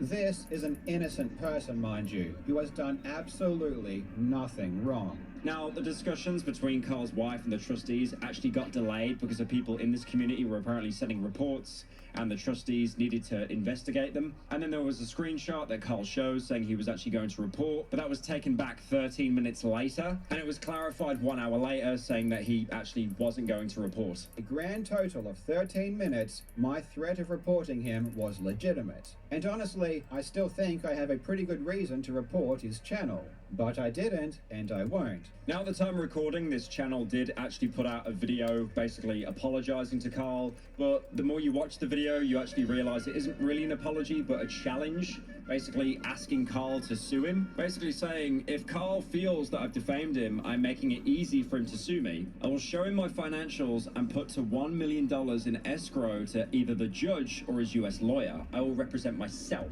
No other lawyers on my side or legal assistance. I will let Carl Jobs decide whether he wants to go the full length to trial. If he does, no delays, no summary judgment motions, we just go to trial.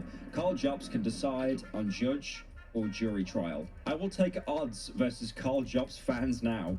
$1 to 5 if Carl Jobs wins. All money I receive will be donated to charity on a live stream or a large Uber Eat tip for the entire amount. If I lose, I will pay you $5 for every $1 you wager. So it's obviously not an apology at all. It's basically just a challenge for Carl. I'm assuming that Carl is pretty much done with lawsuits for the foreseeable future, especially after the whole Billy Mitchell situation. Honestly, probably the last time I talk about this. Because this is very, you know, there's a lot of legal jargon. There's not really much of a way that I can make it entertaining because, again, there's a lot of serious angles here. Like, for example, you know, Apollo legend, rest in peace. Yeah, this will probably be the last time I talk about this.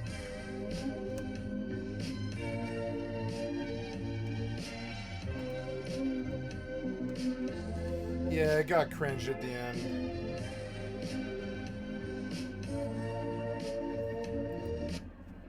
Well, everyone, we've looked at this guy's videos before. AVV Gaming, he's done some other videos that are very interesting, and I'm a big fan of. And he did another video called How The Witcher 3 Destroyed Bethesda, and I thought this was interesting because I have said that I think The Witcher 3 was like the first domino that really started to go against Bethesda, because, and we're going to see his video and how he argues it, but what I think happened is Fallout 4 came out in 2015, of course, and The Witcher 3 did as well. The Witcher 3 actually came out before Fallout 4, however. And what happened was fascinating, and this is a story that not just applies to me, but I think applies to a lot of you guys too, back a decade ago at this point. Oh, what happened is, like, if this is our timeline, like, May was, like, right here, okay? May. And this is when The Witcher 3 launches, okay? Right here, this is Geralt. Right here, okay? I'll give him some hair. Oh, he's sexy. This is Geralt, okay? He launches in May. It's really buggy, though. It's not looking good. It's making us sad. It's super buggy. But it was kind of a niche release. People didn't, like, it didn't have the same mainstream appeal as Fallout. And in May, all of the hype was around Fallout 4 because it had been rumored for a long time. And what happened is in June, they revealed Fallout 4, and it's like, oh my god, it looks amazing. It's going to be amazing. Todd done it again. He's wearing his leather jacket. So sexy. And then it comes out in, was it November, I believe? It ended up coming out. So in November, it releases, and we get Fallout 4. But by this point, The Witcher 3 had been patched up and was really, really solid. And what happened was, a lot of people played Fallout 4, were disappointed by it, and were like, oh, this is like a really bad RPG. Oh, this is kind of like lame, and it lacks consequence, and the writing is pretty stupid. There's a bajillion plot holes just across the board. It's just not, it's not great as an RPG. Like, as an open world adventure FPS, like, it's pretty solid. But as a Bethesda game, as an RPG, it's just not very good. And so then they started looking elsewhere. It's right around the time of the Game Awards. There's discourse over all the nominations. People see The Witcher 3's been nominated. It has amazing reviews and everything. Some videos start going viral of comparisons between Fallout 4 and The Witcher 3, and people try it. People play The Witcher 3. They see how much better it is as an RPG, as a narrative game. How even production value with, like, cutscenes and facial animations and everything is way better than Fallout 4. And they decide, okay, this is the definitive game. This is the RPG. And that's when the narrative started shifting. That Bethesda had fallen off, and these other new players in town were showing them how to do it.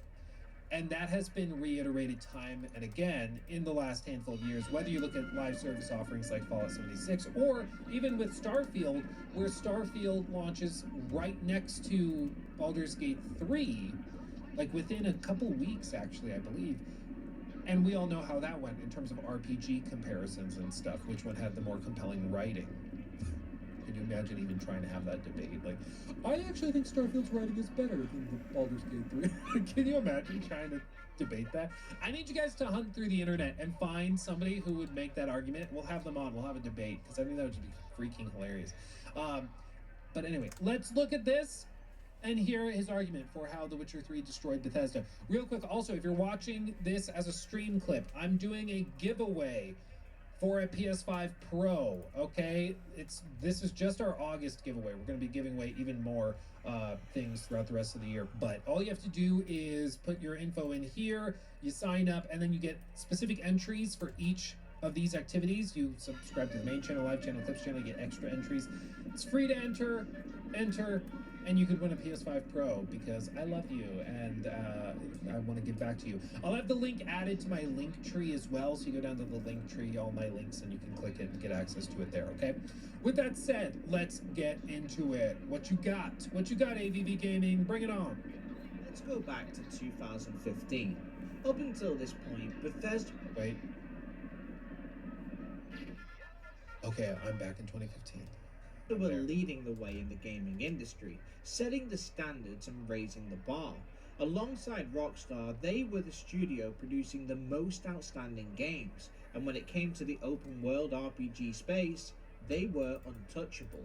People forget, back to back to back, I think Game of the Year wins, because Oblivion, Fallout 3, and then Skyrim, like, almost universally acclaimed, and everybody agreed like they were the best games of their years. Like, they were the kings. People, again, like nowadays, the idea that BGS would be like those guys where anytime they release anything, it's Game of the Year. It's kind of weird to think about that, but that was a decade plus ago. That's where they were. They were the guys that could do no wrong. Morrowind changed gaming forever in 2002, showcasing how these type of games could thrive on console. Oblivion won Game of the Year in 2006. Fallout 3 almost won in 2008. It's tricky because you got to figure out which Game of the Year award you're talking about. Because nowadays we have the Game Awards, which people usually are referring to when they say, did it win Game of the Year? They mean the Game Awards one. Back then, we had like the Spike TV Awards, and G4 had their own awards, IGN had their own awards. There were a bunch of different ones, so I guess you got to be more specific. But Fallout 3, without a doubt, even if it didn't win the award we're talking about, still amazingly well received. And then, in 2011, Bethesda surpassed their own high expectations with the release of Skyrim. They won the Game of the Year again. The game sold over 60 million copies and is currently regarded as one of the greatest video games of all time with a near-perfect score. Bethesda didn't just make games, they pushed boundaries. They made experiences with 16 times the detail. And they succeeded at it. And, one thing we meme on Bethesda a lot, I know, because it's funny. We light the Todd candles because he does instill and bestow blessings of detail upon us. But I don't like the revisionist stuff that we can often fall victim to and fall into, because yes, Starfield was mid. Yes, I think Fallout 4 was not a great RPG, and like if you play it as an adventure game, you can have a good time with it, but I don't think it's a masterpiece far and away, and I don't think it's as good as the previous Fallout games. Brand, thank you for the membership, or the sub, by the way. But what I've seen some people do is go back and be like, actually, Skyrim sucks ass. And I don't think that's fair, because we can look at games from 2011 through a 2025 lens and be like, yeah, sucks. Because you would hope that games from 2011 would feel underwhelming by today's standards. If it didn't, we wouldn't have made any progress in the 14 years since. So, of course, it should feel lackluster in comparison to modern stuff, because we've grown. that does not mean that it was bad for the time. Like, you got to look at it through the lens of the time period that we're discussing. Otherwise, we're just not being fair, you know? Oh, you can, yeah, but you can swim in Skyrim, that's fair. They made games other studios couldn't even fathom. Massive open worlds, hundreds of quests, exceptional dungeons, and decent role-playing to boot. Others could... I do appreciate the subtle, decent role-play. Not great. Decent, though. Decent. Yeah, well, they were fun sandbox games, and there weren't really a lot of other people doing it at the time either. And it's the one thing to remember, again, remove ourselves from the modern period, I guess. Open worlds were kind of rare at the time that, like, Bethesda was really doing it pretty well. Fallout 3, you know, Oblivion, Skyrim. These games were huge, especially for the time, but there weren't a ton of competitors trying to do similar things. Like, yeah, Ubisoft was starting to experiment by the time you hit, like, Skyrim in 2011. They were starting to experiment with more open games. But even games that released in, like, 2012, like Assassin's Creed 3, they sort of had open worlds, but the maps were pretty damn limited and small. So even Ubisoft was in their infancy when it came to open world stuff. So they were kind of the only ones doing it before anybody else was doing it on this scale, and it helped. You know, only other guys, like he said earlier, were probably Rockstar. They were coming out swinging with massive maps and big open worlds, but there really were not that many people doing it. Only offer a portion of what a Bethesda title could. And then, in 2015, they released Fallout 4, and it looked like they'd done it again. And the Game of the Year awards, Tom Howard sat there, waiting to pick up yet another prize. But then, something happened. They lost to The Witcher 3. CD Projekt Red had come out with their own version of a Bethesda-like title, an open-world RPG. Hold on, do you remember what happened when they announced that? Do you remember? Hold on. I have to show you, otherwise you might not appreciate it. It is classic. Okay. It's this moment at the very end. Do you remember what somebody in the audience yelled out? Game of the Year. Alright. It better not be Fallout. Game of the Year. You guys ready? Fan choice. And the winner for Game of the Year 2015 is... I swear to God! I swear to God! It better not be Fallout! Dude, it was classic. It was classic, okay? Freaking hilarious. So whenever I see that video clip of Jeff standing there with the green background, and it's like, the winner is, you gotta remember the guy, I don't know who it was in the crowd, don't say Fallout! I swear to God! So good. Anyway, sorry. They didn't just beat Bethesda, they managed to surpass them in almost every way. This new title had better combat, better writing, better side quests, more RPG mechanics, and an even bigger world. And Booba. That was also a big helper. People like mature themes, my friends. They do. Call us gooners, call us immature little boys, whatever. But I think in the age that this released, that helped it come off as more mature and... Wait to see Top sitting front row again when it's time to collect Guppy for ES6, and The Witcher 4 gets announced as the winner. Dude, think of the 10, first of all. But yeah, it looks like Elder Scrolls 6 and The Witcher 4 very well could be releasing in the same year, which would be poetic. It would be beautiful. It would be beautiful. But unironically, I think that very well probably does happen.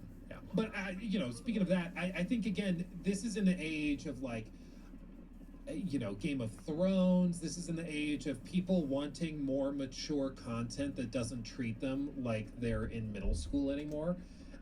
That is willing to show more adult themes, whether that be sexual themes or violent themes or what have you, even just dark narrative themes, like the Bloody Baron questline, which is one of the most moving and memorable quest lines in any video game I've ever played. And you have nothing in terms of that depth and complexity and seriousness in any of Bethesda's games, period, But it's that sort of serious subject matter and respecting the players to be able to handle it that I think separates it out and makes it feel like a game for adults versus a game for children. You know, I hated Witcher. The combat was terrible. That's the difference. That's the difference. They didn't just match a Bethesda title, they did everything better. This was a I disagree. I think you guys are idiots, and I'm getting off this. I couldn't stand Witcher 3. I tried and tried. I think you're wrong. I don't like disagreeing with them. Usually they're right, but they're not right about this.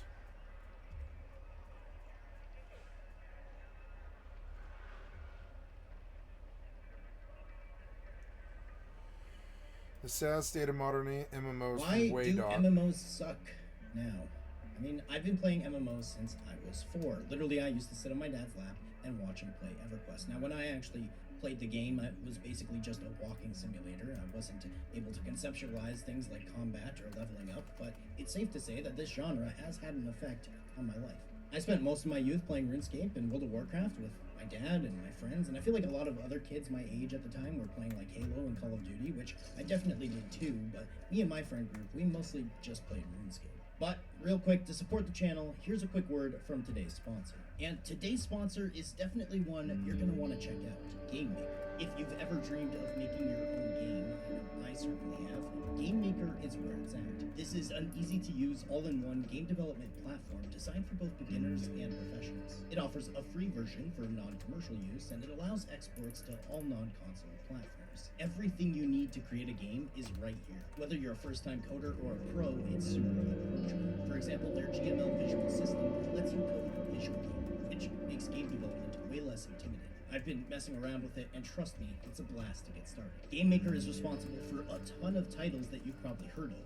Even Undertale was primarily developed using GameMaker. On top of all of that, you can find over 100 free and in-depth tutorials on the website, as well as directly in the program. These range from beginner difficulty to intermediate and even advanced, so you can sort of progress along with the tutorials as you get better and better. If you guys want to help me out, and if you're interested in making games, make sure to download GameMaker today using my link in the description and start building some games. Seriously, it's never too late to start learning something new.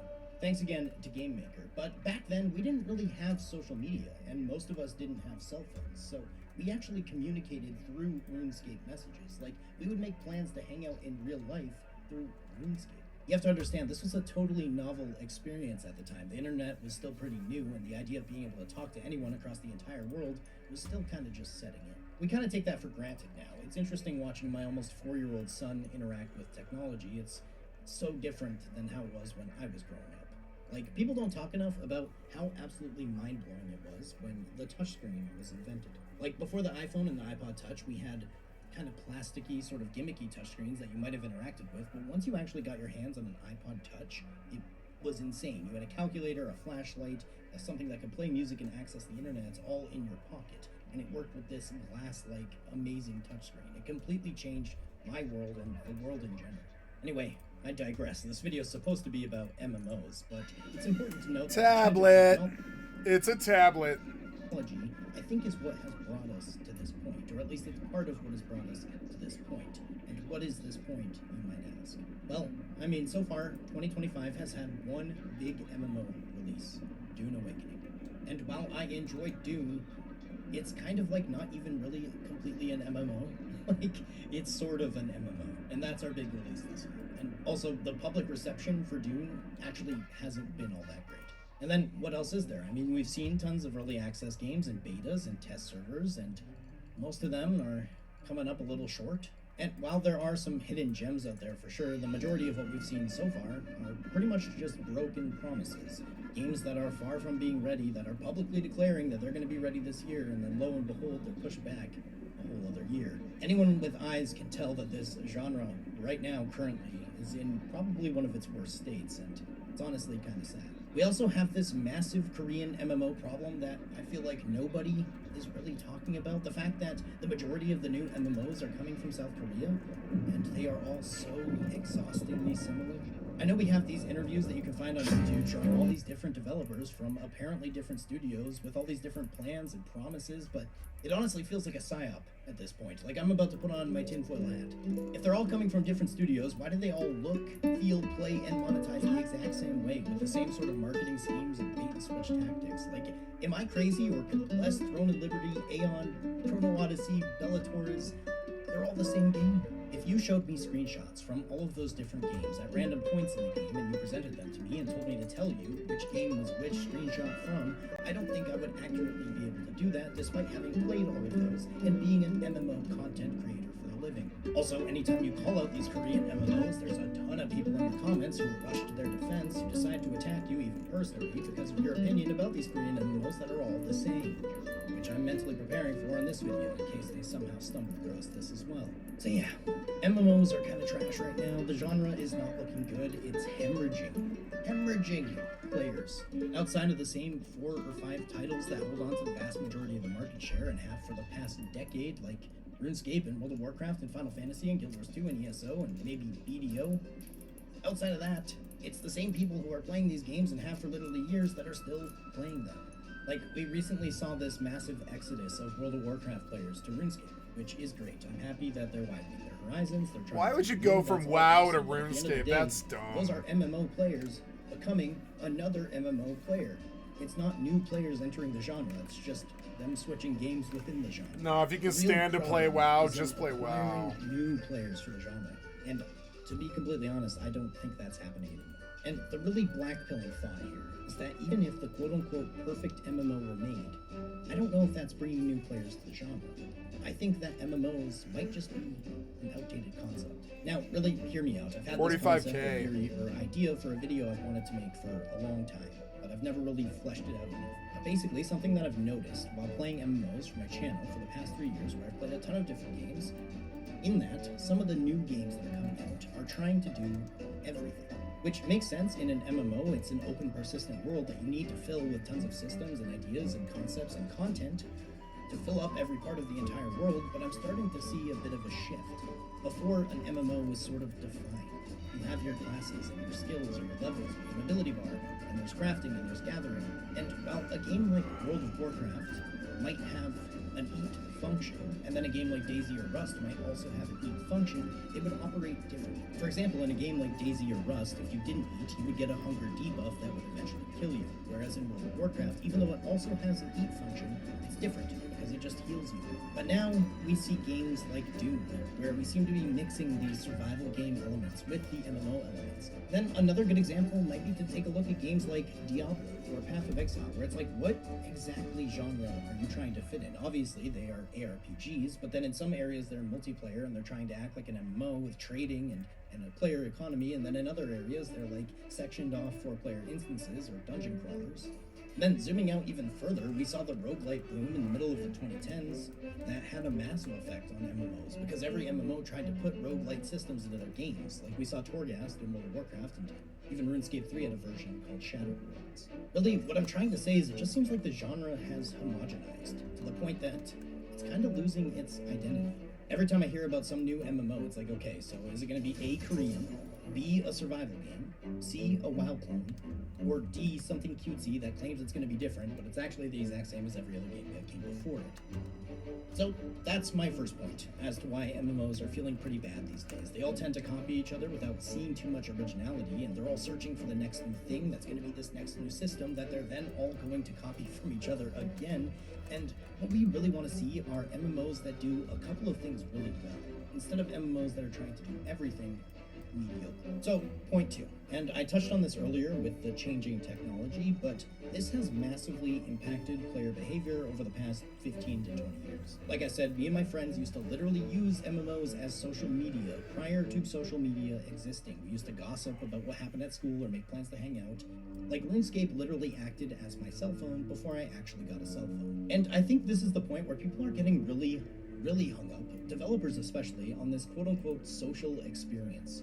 That every MMO needs to be this social experience. And that's why time and time again we see these new MMOs released and they have these bold claims of not holding your hand and requiring group play, and you need to be in a group to do the hardest content, and They talk about this like it's a sort of sales pitch as to why you should play their MMO, but really what they're trying to hint at is that they're trying to make the game feel like games felt in the middle of the 2000s, when people used games as social media and cell phones. They were a more social experience strictly because it was one of the easiest ways to talk to other people. Sure, I enjoy doing group content, and I enjoy accomplishing goals with a team of other players, and some of these games have definitely come up with some good ways of accomplishing that and creating more player interaction, but that early to mid-2000s social MMO, that will never exist again. Our technology has far outpaced it to the point where people don't even use the in-game social features anymore because it's so much easier to go on Discord and it's 10 times more convenient. So, to be honest, people who say that we need to return to the social experience of an MMO, I understand your sentiment, but I just think that's impossible in the current day and age. Now, of course, monetization. You can't make a why MMOs are failing in 2025 video without talking about the biggest and most damning evidence, monetization. In fact, this isn't just why MMOs are failing, it's why the entire experience of using the internet or being online is degrading. It's not as good an experience as it used to be. I mean, honestly, take a step back and look around you. Disregarding inflation and the economy, the marketplace for everything has basically entirely shifted to a subscription-based model. So much so that we have apps that you can pay a subscription fee for that will tell you which other subscription fees you have that you might have forgot about so you can cancel them. So you have a subscription fee to help you remember to cancel other subscription fees. That's a thing. Not to mention the 5 streaming sites you need to watch the show you want and the VPN you have. Gotta go to the bathroom, guys. I'm terribly sorry. I'll be back.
Okay, sorry about that.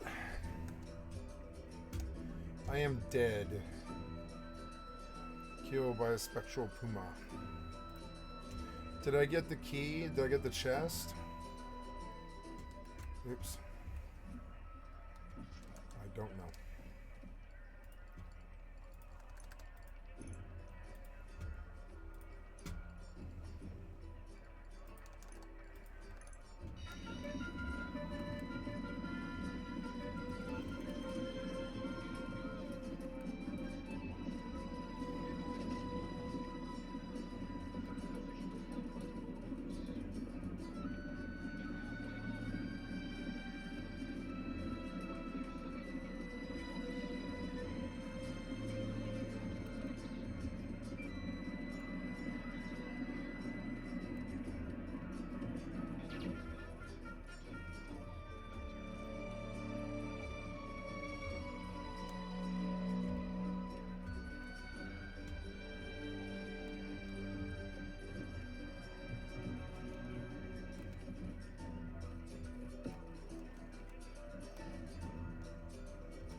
Oh, I did. I got it. Okay.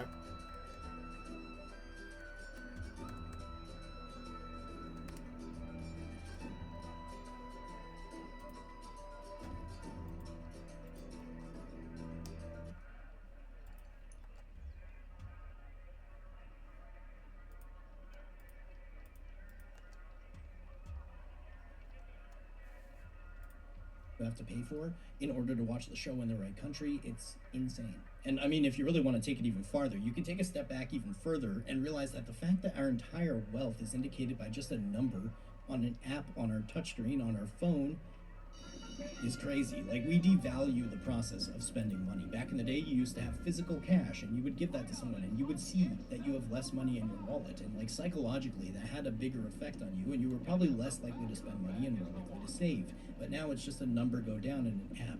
They've gamified your money. And I mean, to go even further, just take a look at the streaming environment right now. We have people pretending to gamble with fake money on fake websites where they win fake money in order to convince the viewer to spend their real money, where their bank account's number goes down and then the gambling site's bank account number goes up. It's honestly pretty dystopian, and to tie this back into MMOs, I think we've seen it have a similar effect. We know that some of these developers have worked directly alongside gambling companies and gambling psychologists in order to figure out the best methods to extract money from their users. And they've been very, very successful with fake currencies to further obfuscate the fact that you're spending real money, or slot machine systems that light up and activate in a way your lizard brain just can't resist. Or the age-old creating a problem and selling the solution, involving everything from inventory space to creating purposely tedious content because there's a profit incentive for the developers to coerce the player to purchase skips or solutions. All in all, pretty depressing stuff, and I definitely don't want to make this video to just make everyone depressed, but I did want a place to document what I'm seeing and what I'm observing in the space around me, and maybe we can look back on this in the future and hopefully we've made some progress. So, in the MMO space, what do we have to look forward to? Well, I'm not sure. I'm not gonna lie, Chrono Odyssey kind of broke me. I was so excited for that game. Its trailers were amazing, and when it came out and it was barely functioning, yeah, it was just a major letdown. I was so sad. And one thing we do know for sure is that the old MMOs are going to stay pretty good. I don't see RuneScape or WoW not sticking